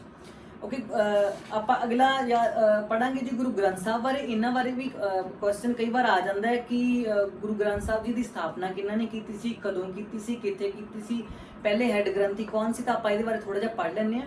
ਤਾਂ ਗੁਰੂ ਗ੍ਰੰਥ ਸਾਹਿਬ ਜੀ ਦੀ ਜੋ ਸਥਾਪਨਾ 1604 ਈਸਵੀ ਵਿੱਚ ਗੁਰੂ ਅਰਜਨ ਦੇਵ ਜੀ ਨੇ ਕਰਵਾਈ ਸੀ। ਭਾਈ ਗੁਰਦਾਸ ਜੀ ਨੇ ਇਹਨਾਂ ਨੂੰ ਲਿਖਿਆ ਸੀ ਔਰ ਜੋ ਸਭ ਤੋਂ ਪਹਿਲਾਂ ਇਹਨਾਂ ਨੂੰ ਆਰੰਭ ਵਿੱਚ ਇਹਨਾਂ ਨੂੰ ਪੋਥੀ ਸਾਹਿਬ ਕਿਹਾ ਜਾਂਦਾ ਸੀਗਾ। ਔਰ ਗੁਰੂ ਅਰਜਨ ਦੇਵ ਜੀ ਤੋਂ ਪਹਿਲਾਂ ਮਤਲਬ ਗੁਰੂ ਅਰਜਨ ਦੇਵ ਜੀ 5ਵੇਂ ਗੁਰੂ ਹੋਏ ਨੇ। 5 ਗੁਰੂਆਂ ਦੀ ਬਾਣੀ ਇਹਦੇ ਵਿੱਚ ਸ਼ਾਮਿਲ ਹੈ, ਸੰਤਾਂ ਦੀ, ਹਿੰਦੂਆਂ ਦੀ ਔਰ ਮੁਸਲਿਮ ਸੰਤਾਂ ਦੀ ਬਾਣੀ ਇਹਦੇ ਵਿੱਚ ਸ਼ਾਮਿਲ ਹੈ। ਔਰ 1430 ਅੰਗ ਹੋਏ ਨੇ ਜੀ। ਇੱਕ ਚੀਜ਼ ਦਾ ਧਿਆਨ ਰੱਖਿਓ ਪਲੀਜ਼, ਮੈਂ ਕਹੂੰਗੀ ਕਿ ਕਦੇ ਵੀ ਆਪਾਂ ਪੜ੍ਹਨ ਲੱਗ ਜਾਂਦੇ ਕਿ ਗੁਰੂ ਗ੍ਰੰਥ ਸਾਹਿਬ ਜੀ ਦੇ ਕਿੰਨੇ ਪੰਨੇ ਨੇ, ਨਹੀਂ ਇਦਾਂ ਨਾ ਕਦੇ ਵੀ ਰੀਡ ਕਰਿਓ। ਇਹ ਅੰਗ ਨੇ ਜੀ, ਆਪਣੇ ਗੁਰੂ ਨੇ, ਤਾਂ ਤੁਸੀਂ ਜੇ ਇਦਾਂ ਪੜ੍ਹੋਗੇ ਕਿ ਗੁਰੂ ਗ੍ਰੰਥ ਸਾਹਿਬ ਜੀ ਦੇ 1430 ਅੰਗ ਨੇ, ਤਾਂ ਇਹ ਇੱਕ ਰਿਸਪੈਕਟ ਹੁੰਦੀ ਆ, ਆਪਾਂ ਆਪਣੇ ਗੁਰੂ ਦੇ ਪ੍ਰਤੀ ਇੱਕ ਰਿਸਪੈਕਟ ਦਿੰਦੇ ਆ। ਓਕੇ, ਇਸ ਗੁਰੂ ਅਰਜਨ ਦੇਵ ਜੀ ਨੇ ਜਦੋਂ ਗੁਰੂ ਹਰਿਮੰਦਰ ਸਾਹਿਬ ਦੇ ਵਿੱਚ ਇਹਨਾਂ ਦਾ ਸਥਾਪਨਾ ਕਰਵਾਈ ਗਈ ਸੀ, ਤਾਂ ਉਹਨਾਂ ਨੇ ਇਹ ਗੱਲ ਕਹੀ ਸੀ ਕਿ ਤੁਸੀਂ ਸਵੇਰ ਦੇ ਟਾਈਮ ਇਹਨਾਂ ਦੀ ਸਥਾਪਨਾ ਕਰੋਗੇ ਤਾਂ ਹੀ ਉਹ ਸਥਾਪਨਾ ਹੁੰਦੀ ਹੈ ਜੀ। ਹਰ ਰੋਜ਼ ਸਵੇਰੇ ਹਰਿਮੰਦਰ ਸਾਹਿਬ ਦੇ ਵਿੱਚ ਜਾਂਦੇ ਨੇ, ਔਰ ਰਾਤ ਨੂੰ ਜਦੋਂ ਕੀਰਤਨ ਸੋਲਾ ਪੜਨ ਤੋਂ ਬਾਅਦ ਸੁਖਾਸਨ ਸਾਹਿਬ ਹੁੰਦਾ ਤਾਂ ਉਹ ਅਕਾਲ ਤਖਤ ਸਾਹਿਬ ਦੇ ਵਿੱਚ ਕਮਰੇ ਦੇ ਵਿੱਚ ਗੁਰੂ ਗ੍ਰੰਥ ਸਾਹਿਬ ਜੀ ਵਿਸ਼ਰਾਮ ਕਰਦੇ ਨੇ। ਓਕੇ, ਬਾਅਦ ਵਿੱਚ ਗੁਰੂ ਗੋਬਿੰਦ ਸਿੰਘ ਜੀ ਨੇ ਗੁਰੂ ਤੇਗ ਬਹਾਦਰ ਜੀ ਦੀ ਬਾਣੀ ਨੂੰ ਇਹਦੇ ਵਿੱਚ ਸ਼ਾਮਿਲ ਕਰਤਾ ਸੀ, ਔਰ ਹਿੰਦੂ ਤੇ ਮੁਸਲਮਾਨ ਸੰਤਾਂ ਭਗਤਾਂ ਦੀ ਬਾਣੀ ਨੂੰ ਵੀ ਇਹਦੇ ਵਿੱਚ ਸ਼ਾਮਿਲ ਕਰਕੇ 1430 ਪ੍ਰੋਪਰ ਅੰਗ ਉਹਨਾਂ ਦੇ ਬਣਾ ਦਿੱਤੇ ਗਏ ਸੀ। ਔਰ ਗੁਰੂ ਜੀ ਨੇ ਮੈਂ ਪਹਿਲਾਂ ਵੀ ਦੱਸਿਆ ਸੀ, ਗੁਰੂ ਗੋਬਿੰਦ ਸਿੰਘ ਜੀ ਨੇ ਕਿਹਾ ਸੀ ਕਿ ਮੇਰੇ ਜੋਤੀ ਜੋਤ ਸਮਾਉਣ ਤੋਂ ਬਾਅਦ ਕੋਈ ਵੀ ਦੇਹਧਾਰੀ ਗੁਰੂ ਨਹੀਂ ਹੋਵੇਗਾ, ਔਰ ਗੁਰੂ ਗ੍ਰੰਥ ਸਾਹਿਬ ਜੀ ਨੂੰ ਹੀ ਤੁਸੀਂ ਗੁਰੂ ਮੰਨੋਗੇ। ਅੱਗੇ ਆਪਾਂ ਗੱਲ ਕਰ ਲੈਂਦੇ ਜੀ ਆਪਣੇ 5 ਤਖਤ, ਇਹਨਾਂ ਬਾਰੇ ਵੀ ਕੁਐਸਚਨ ਆਇਆ ਗਿਆ ਜੀ ਵੀ ਕਿਹੜੇ ਕਿਹੜੇ ਤਖਤ ਹੋਏ ਨੇ ਔਰ ਕਿੰਨੇ ਤਖਤ ਹੋਏ ਨੇ। ਆਪਣੇ ਜੀ 5 ਤਖਤ ਹੋਏ ਨੇ। ਤਖਤ ਅਕਾਲ ਤਖਤ ਜੀ ਅੰਮ੍ਰਿਤਸਰ ਵਿਖੇ ਹੈ, ਤਖਤ ਸ੍ਰੀ ਦਮਦਮਾ ਸਾਹਿਬ ਜੀ ਤਲਵੰਡੀ ਸਾਹਿਬ ਉਹ ਬਠਿੰਡਾ ਵਿਖੇ ਹੈ, ਤਖਤ ਸ੍ਰੀ ਕੇਸਗੜ੍ਹ ਸਾਹਿਬ ਜੀ ਅਨੰਦਪੁਰ ਸਾਹਿਬ ਵਿੱਚ ਹੈ ਪੰਜਾਬ ਵਿੱਚ, ਸ੍ਰੀ ਪਟਨਾ ਸਾਹਿਬ ਜੀ ਪਟਨਾ ਸਾਹਿਬ ਬਿਹਾਰ ਦੇ ਵਿੱਚ ਹੈ, ਔਰ ਸ੍ਰੀ ਹਜੂਰ ਸਾਹਿਬ ਜੀ ਨੰਦੇੜ ਸਾਹਿਬ ਮਹਾਰਾਸ਼ਟਰ ਦੇ ਵਿੱਚ। ਤਾਂ ਇਹ 5 ਤਖਤ ਹੋਏ ਨੇ ਜੀ। ਔਰ ਤਲਵੰਡੀ ਸਾਬੋ ਬਾਰੇ ਮੈਂ ਤੁਹਾਨੂੰ ਥੋੜਾ ਦੱਸਣਾ ਚਾਹੂੰਗੀ ਕਿਉਂਕਿ ਪਿਛਲੀ ਵਾਰ ਕੁਐਸਚਨ ਆਇਆ ਸੀ ਗੁਰੂ ਕੀ ਕਾਂਸੀ, ਤਲਵੰਡੀ ਕਿਹੜੇ ਸ਼ਹਿਰ ਨੂੰ ਕਿਹਾ ਜਾਂਦਾ ਗੁਰੂ ਕੀ ਕਾਂਸੀ, ਤਾਂ ਉਹ ਤਲਵੰਡੀ ਸਾਬੋ ਨੂੰ ਕਿਹਾ ਜਾਂਦਾ, ਕਿਉਂਕਿ ਗੁਰੂ ਗੋਬਿੰਦ ਸਿੰਘ ਜੀ ਨੇ 9 ਮਹੀਨੇ ਤਲਵੰਡੀ ਸਾਬੋ ਦੇ ਵਿੱਚ ਰਹੇ ਸੀ ਤੇ ਉਹਨਾਂ ਨੇ ਉੱਥੇ ਆਪਣਾ ਬਹੁਤ ਸਾਰੇ ਇਤਿਹਾਸ ਲਿਖਿਆ ਸੀ, ਦਸਮ ਗ੍ਰੰਥ ਵੀ ਉੱਥੇ ਲਿਖਿਆ ਸੀ ਉਹਨਾਂ ਨੇ, ਬਚਿੱਤਰ ਨਾਟਕ ਜਾਂ ਆਪਣੀ ਬਹੁਤ ਸਾਰੀਆਂ ਰਚਨਾ ਉਹਨਾਂ ਨੇ ਉੱਥੇ ਹੀ ਕੀਤੀਆਂ ਸੀ, ਇਸ ਲਈ ਉਹਨੂੰ ਗੁਰੂ ਕੀ ਕਾਂਸੀ ਵੀ ਕਿਹਾ ਜਾਂਦਾ। ਔਰ ਦਮਦਮਾ ਸਾਹਿਬ ਇਸ ਲਈ ਕਿਹਾ ਜਾਂਦਾ ਕਿਉਂਕਿ ਉੱਥੇ ਜਾ ਕੇ ਗੁਰੂ ਜੀ ਨੇ ਦਮ ਲਿਆ ਸੀ। ਦਮ ਲਿਆ ਮਤਲਬ ਲੜਾਈਆਂ ਖਤਮ ਹੋਣ ਤੋਂ ਬਾਅਦ ਉਹ ਗੁਰੂ ਜੀ 9 ਮਹੀਨੇ ਤੱਕ ਉੱਥੇ ਹੀ ਰਹੇ ਸੀ, ਉਹਨਾਂ ਨੇ ਉਸ ਤੋਂ ਬਾਅਦ ਕੋਈ ਵੀ ਲੜਾਈ ਨਹੀਂ ਸੀ ਲੜੀ, ਇਸ ਲਈ ਉਹਨੂੰ ਦਮਦਮਾ ਸਾਹਿਬ ਵੀ ਕਿਹਾ ਜਾਂਦਾ। ਅੱਗੇ ਆਪਾਂ ਗੱਲ ਕਰ ਲਈ ਜੀ ਗੁਰੂ ਗੋਬਿੰਦ ਸਿੰਘ ਜੀ ਤੋਂ ਬਾਅਦ ਉਹਨਾਂ ਆਪਣੇ ਸਿੱਖ ਧਰਮ ਦੇ ਵਿੱਚ ਬਾਬਾ ਬੰਦਾ ਸਿੰਘ ਬਹਾਦਰ ਜੀ ਦਾ ਨਾਮ ਆਉਂਦਾ। ਤੁਹਾਨੂੰ ਪਤਾ ਹੀ ਕਿ ਕਹਾਣੀ ਇਹਦੇ ਬਾਰੇ ਸਾਰੀ ਪਤਾ ਹੀ, ਪਰ ਮੈਂ ਥੋੜੀ ਜਿਹੀ ਸ਼ਾਰਟ ਦੱਸਣਾ ਚਾਹੁੰਦੀ ਹਾਂ ਕਿ ਪਹਿਲਾਂ ਇਹਨਾਂ ਦਾ ਨਾਮ ਮਾਧੋ ਦਾਸ ਬਿਰਾਗੀ ਸੀਗਾ। ਇਹ ਮਤਲਬ ਕਿ ਇਹਨਾਂ ਦੇ ਹੱਥੋਂ ਇੱਕ ਹਿਰਨੀ ਦਾ ਕਤਲ ਹੋ ਗਿਆ ਸੀ, ਤਾਂ ਉਹ ਬੜੇ ਵਿਰਾਗ ਵਿੱਚ ਚਲੇ ਗਏ ਸੀ, ਤਾਂ ਉਹਨਾਂ ਨੇ ਸਭ ਕੁਝ ਆਪਣਾ ਛੱਡ ਕੇ ਆਪ ਨੂੰ ਬਿਰਾਗੀ ਬਣਾ ਲਿਆ ਸੀ। ਉਸ ਤੋਂ ਬਾਅਦ ਇਹ ਨੰਦੇੜ ਵਿਖੇ ਚਲੇ ਗਏ ਸੀ, ਉੱਥੇ ਗੁਰੂ ਸਾਹਿਬ ਨੂੰ ਮਿਲੇ ਸੀ, ਤਾਂ ਗੁਰੂ ਗੋਬਿੰਦ ਸਿੰਘ ਜੀ ਨੇ ਇਹਨਾਂ ਨੂੰ ਸਿੱਖ ਬਣਾਤਾ ਸੀ, ਤਾਂ ਉਸ ਤੋਂ ਬਾਅਦ ਇਹਨਾਂ ਨੂੰ ਬੰਦਾ ਸਿੰਘ ਬਹਾਦਰ ਦਾ ਨਾਮ ਦਿੱਤਾ ਗਿਆ ਸੀ। ਉੱਥੇ ਜਦੋਂ ਇਹ ਗੁਰੂ ਜੀ ਕੋਲ ਸੀਗੇ ਨੰਦੇੜ ਦੇ ਵਿੱਚ, ਤਾਂ ਉੱਥੇ ਇਹ ਗੁਰੂ ਕਹਾਣੀਆਂ ਸੁਣਦੇ ਸੀ, ਮਤਲਬ ਕਿ ਕਿੱਦਾਂ ਮੁਗਲ ਬਾਦਸ਼ਾਹ ਨੇ ਗੁਰੂ ਗੋਬਿੰਦ ਸਿੰਘ ਜੀ ਦੇ ਪਰਿਵਾਰ ਤੇ ਕਿੰਨੇ ਤਸ਼ੱਦਦ ਢਾਏ, ਕਿੱਦਾਂ ਗੁਰੂ ਤੇਗ ਬਹਾਦਰ ਜੀ ਨੂੰ ਸ਼ਹੀਦ ਕੀਤਾ, ਕਿੱਦਾਂ ਉਹਨਾਂ ਦੇ ਛੋਟੇ ਸਾਹਿਬਜ਼ਾਦਿਆਂ ਨੂੰ ਸ਼ਹੀਦ ਕਰਤਾ, ਵੱਡੇ ਸਾਹਿਬਜ਼ਾਦਿਆਂ ਨੂੰ ਚਮਕੌਰ ਦੀ ਲੜਾਈ ਦੇ ਵਿੱਚ ਸ਼ਹੀਦ ਕਰਤਾ ਸੀ, ਤਾਂ ਮਾਤਾ ਗੁਜਰੀ ਜੀ ਨੂੰ ਕਿੱਦਾਂ ਸ਼ਹੀਦ ਕਰਤਾ ਸੀ ਠੰਡੇ ਬੁਰਜ ਦੇ ਵਿੱਚ। ਤਾਂ ਬਾਬਾ ਬੰਦਾ ਸਿੰਘ ਬਹਾਦਰ ਨੂੰ ਇੰਨਾ ਗੁੱਸਾ ਸੀ ਮਨ ਦੇ ਵਿੱਚ ਨਾ ਕਿ ਉਹ ਚਾਹੁੰਦੇ ਸੀ ਕਿ ਮੈਂ ਪੰਜਾਬ ਜਾ ਕੇ ਮਤਲਬ ਮੁਗਲ ਬਾਦਸ਼ਾਹ ਨੂੰ ਖਤਮ ਕਰ ਦੇਵਾਂ, ਉਹਨਾਂ ਦੀ ਇੱਟ ਨਾਲ ਇੱਟ ਖੜਕਾ ਦੇਵਾਂ। ਤਾਂ ਉਸ ਤੋਂ ਬਾਅਦ ਫਿਰ ਉਹਨਾਂ ਨੇ ਫੈਸਲਾ ਕੀਤਾ ਸੀ ਕਿ ਮੈਂ ਪੰਜਾਬ ਜਾਊਂਗਾ ਤੇ ਮੈਂ ਇਸ ਚੀਜ਼ ਦਾ ਬਦਲਾ ਲਊਂਗਾ। ਤੇ ਬਾਬਾ ਬੰਦਾ ਸਿੰਘ ਬਹਾਦਰ ਜੀ ਨੂੰ ਗੁਰੂ ਗੋਬਿੰਦ ਸਿੰਘ ਜੀ ਨੇ ਜਦੋਂ ਉਹ ਗਏ ਸੀ ਤਾਂ ਉਹਨਾਂ ਨੂੰ 5 ਤੀਰ ਦਿੱਤੇ ਸੀ। 5 ਤੀਰ ਮਤਲਬ ਉਹਨਾਂ ਦੇ ਨਾਲ 5 ਬੰਦੇ ਭੇਜੇ ਸੀ ਔਰ 5 ਤੀਰ ਦਿੱਤੇ ਸੀ, ਜਿਨ੍ਹਾਂ ਵਿੱਚ ਵਿਨੋਦ ਸਿੰਘ ਜੀ, ਕਾਨ ਸਿੰਘ, ਬਾਜ ਸਿੰਘ, ਦਇਆ ਸਿੰਘ ਤੇ ਰਾਮ ਸਿੰਘ ਸੀ। ਉਹਨਾਂ ਦੀ ਮਦਦ ਵਾਸਤੇ ਗਏ ਸੀ, ਉਹਨਾਂ ਨੂੰ ਅੰਮ੍ਰਿਤ ਛਕਾ ਕੇ ਭੇਜਿਆ ਗਿਆ ਸੀ। ਇਸ ਲਈ ਉਹਨਾਂ ਨੇ 1715 ਈਸਵੀ ਵਿੱਚ ਨਾ ਗੁਰਦਾਸ ਨੰਗਲ ਦੀ ਲੜਾਈ ਦੇ ਵਿੱਚ ਇਹਨਾਂ ਨੂੰ ਉਹਨਾਂ ਨੇ ਕੈਦ ਕਰ ਲਿਆ ਗਿਆ ਸੀ। ਕੈਦ ਕਰਕੇ ਇਹਨਾਂ ਨੂੰ ਲਾਹੌਰ ਲੈ ਕੇ ਗਏ। ਫਿਰ 1715 ਜਦੋਂ ਕੈਦ ਕਰ ਲਿਆ, ਫਿਰ ਲਾਹੌਰ ਤੋਂ ਫਿਰ ਦਿੱਲੀ ਲੈ ਕੇ ਗਏ ਸੀ। ਦਿੱਲੀ ਦੇ ਵਿੱਚ 1716 ਈਸਵੀ ਵਿੱਚ ਇਹਨਾਂ ਨੂੰ ਸ਼ਹੀਦ ਕਰਤਾ ਗਿਆ ਸੀ। ਇਹਨਾਂ ਦੇ ਸਾਹਮਣੇ ਇਹਨਾਂ ਦੇ ਬੇਟੇ ਦੇ ਛੋਟੇ ਛੋਟੇ ਟੁਕੜੇ ਕਰ ਦਿੱਤੇ ਗਏ ਸੀ, ਉਹਨਾਂ ਦੇ ਬੱਚੇ ਦੇ ਦਿਲ ਨੂੰ ਕੱਢ ਕੇ ਉਹਨਾਂ ਦੇ ਮੂੰਹ ਦੇ ਵਿੱਚ ਠੋਸ ਦਿੱਤਾ ਗਿਆ ਸੀ, ਬਹੁਤ ਜ਼ਿਆਦਾ ਤਸ਼ੱਦਦ ਕੀਤੇ ਗਏ ਸੀ। ਤਾਂ ਇਸ ਤੋਂ ਬਾਅਦ ਬਾਬਾ ਬੰਦਾ ਸਿੰਘ ਜੀ ਦੀ ਸ਼ਹੀਦੀ ਤੋਂ ਬਾਅਦ ਉਹਨਾਂ ਦੀ ਸ਼ਹੀਦੀ ਹੋਈ ਸੀ 1716 ਈਸਵੀ ਵਿੱਚ। ਇਹ ਤੁਸੀਂ ਡੇਟ ਜ਼ਰੂਰ ਯਾਦ ਕਰਿਓ। ਔਰ 1715 ਈਸਵੀ ਵਿੱਚ ਇਹ ਕੁਐਸਚਨ ਆਇਆ ਗਿਆ ਕਿ ਗੁਰਦਾਸ ਨੰਗਲ ਦੀ ਲੜਾਈ ਕਦੋਂ ਹੋਈ ਸੀ, ਇਹ 1715 ਈਸਵੀ ਵਿੱਚ ਹੋਈ ਸੀ। ਔਰ ਬਾਬਾ ਬੰਦਾ ਸਿੰਘ ਬਹਾਦਰ ਜੀ ਦੀ ਸ਼ਹੀਦੀ ਜੋ ਹੋਈ ਸੀ ਉਹ 1716 ਈਸਵੀ ਵਿੱਚ ਹੋਈ ਸੀ।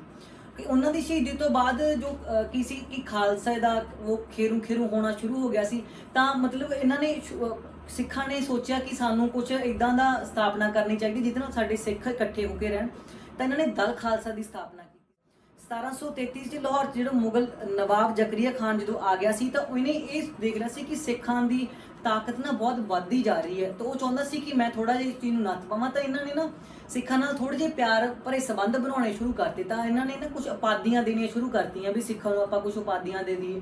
ਤਾਂ ਇਹਨਾਂ ਨੇ ਇੱਕ ਉਦੋਂ ਸ਼ੁਰੂ ਕੀਤੀ ਸੀ ਨਵਾਬ ਦੀ ਉਪਾਧੀ। ਤਾਂ ਉਹ ਨਵਾਬ ਦੀ ਉਪਾਧੀ ਸਿੱਖਾਂ ਨੂੰ ਸਭ ਪਹਿਲੇ ਸਿੱਖ ਸੀ ਨਵਾਬ ਕਪੂਰ ਸਿੰਘ ਜੀ, ਉਹ ਦਲ ਖਾਲਸਾ ਨਾਲ ਰਿਲੇਟ ਕਰਦੇ ਸੀ, ਤਾਂ ਉਹਨਾਂ ਨੂੰ ਨਵਾਬ ਦੀ ਉਪਾਧੀ ਦਿੱਤੀ ਸੀ, ਇਸ ਲਈ ਉਹਨਾਂ ਨੂੰ ਨਵਾਬ ਕਪੂਰ ਸਿੰਘ ਜੀ ਕਿਹਾ ਜਾਂਦਾ ਹੈ।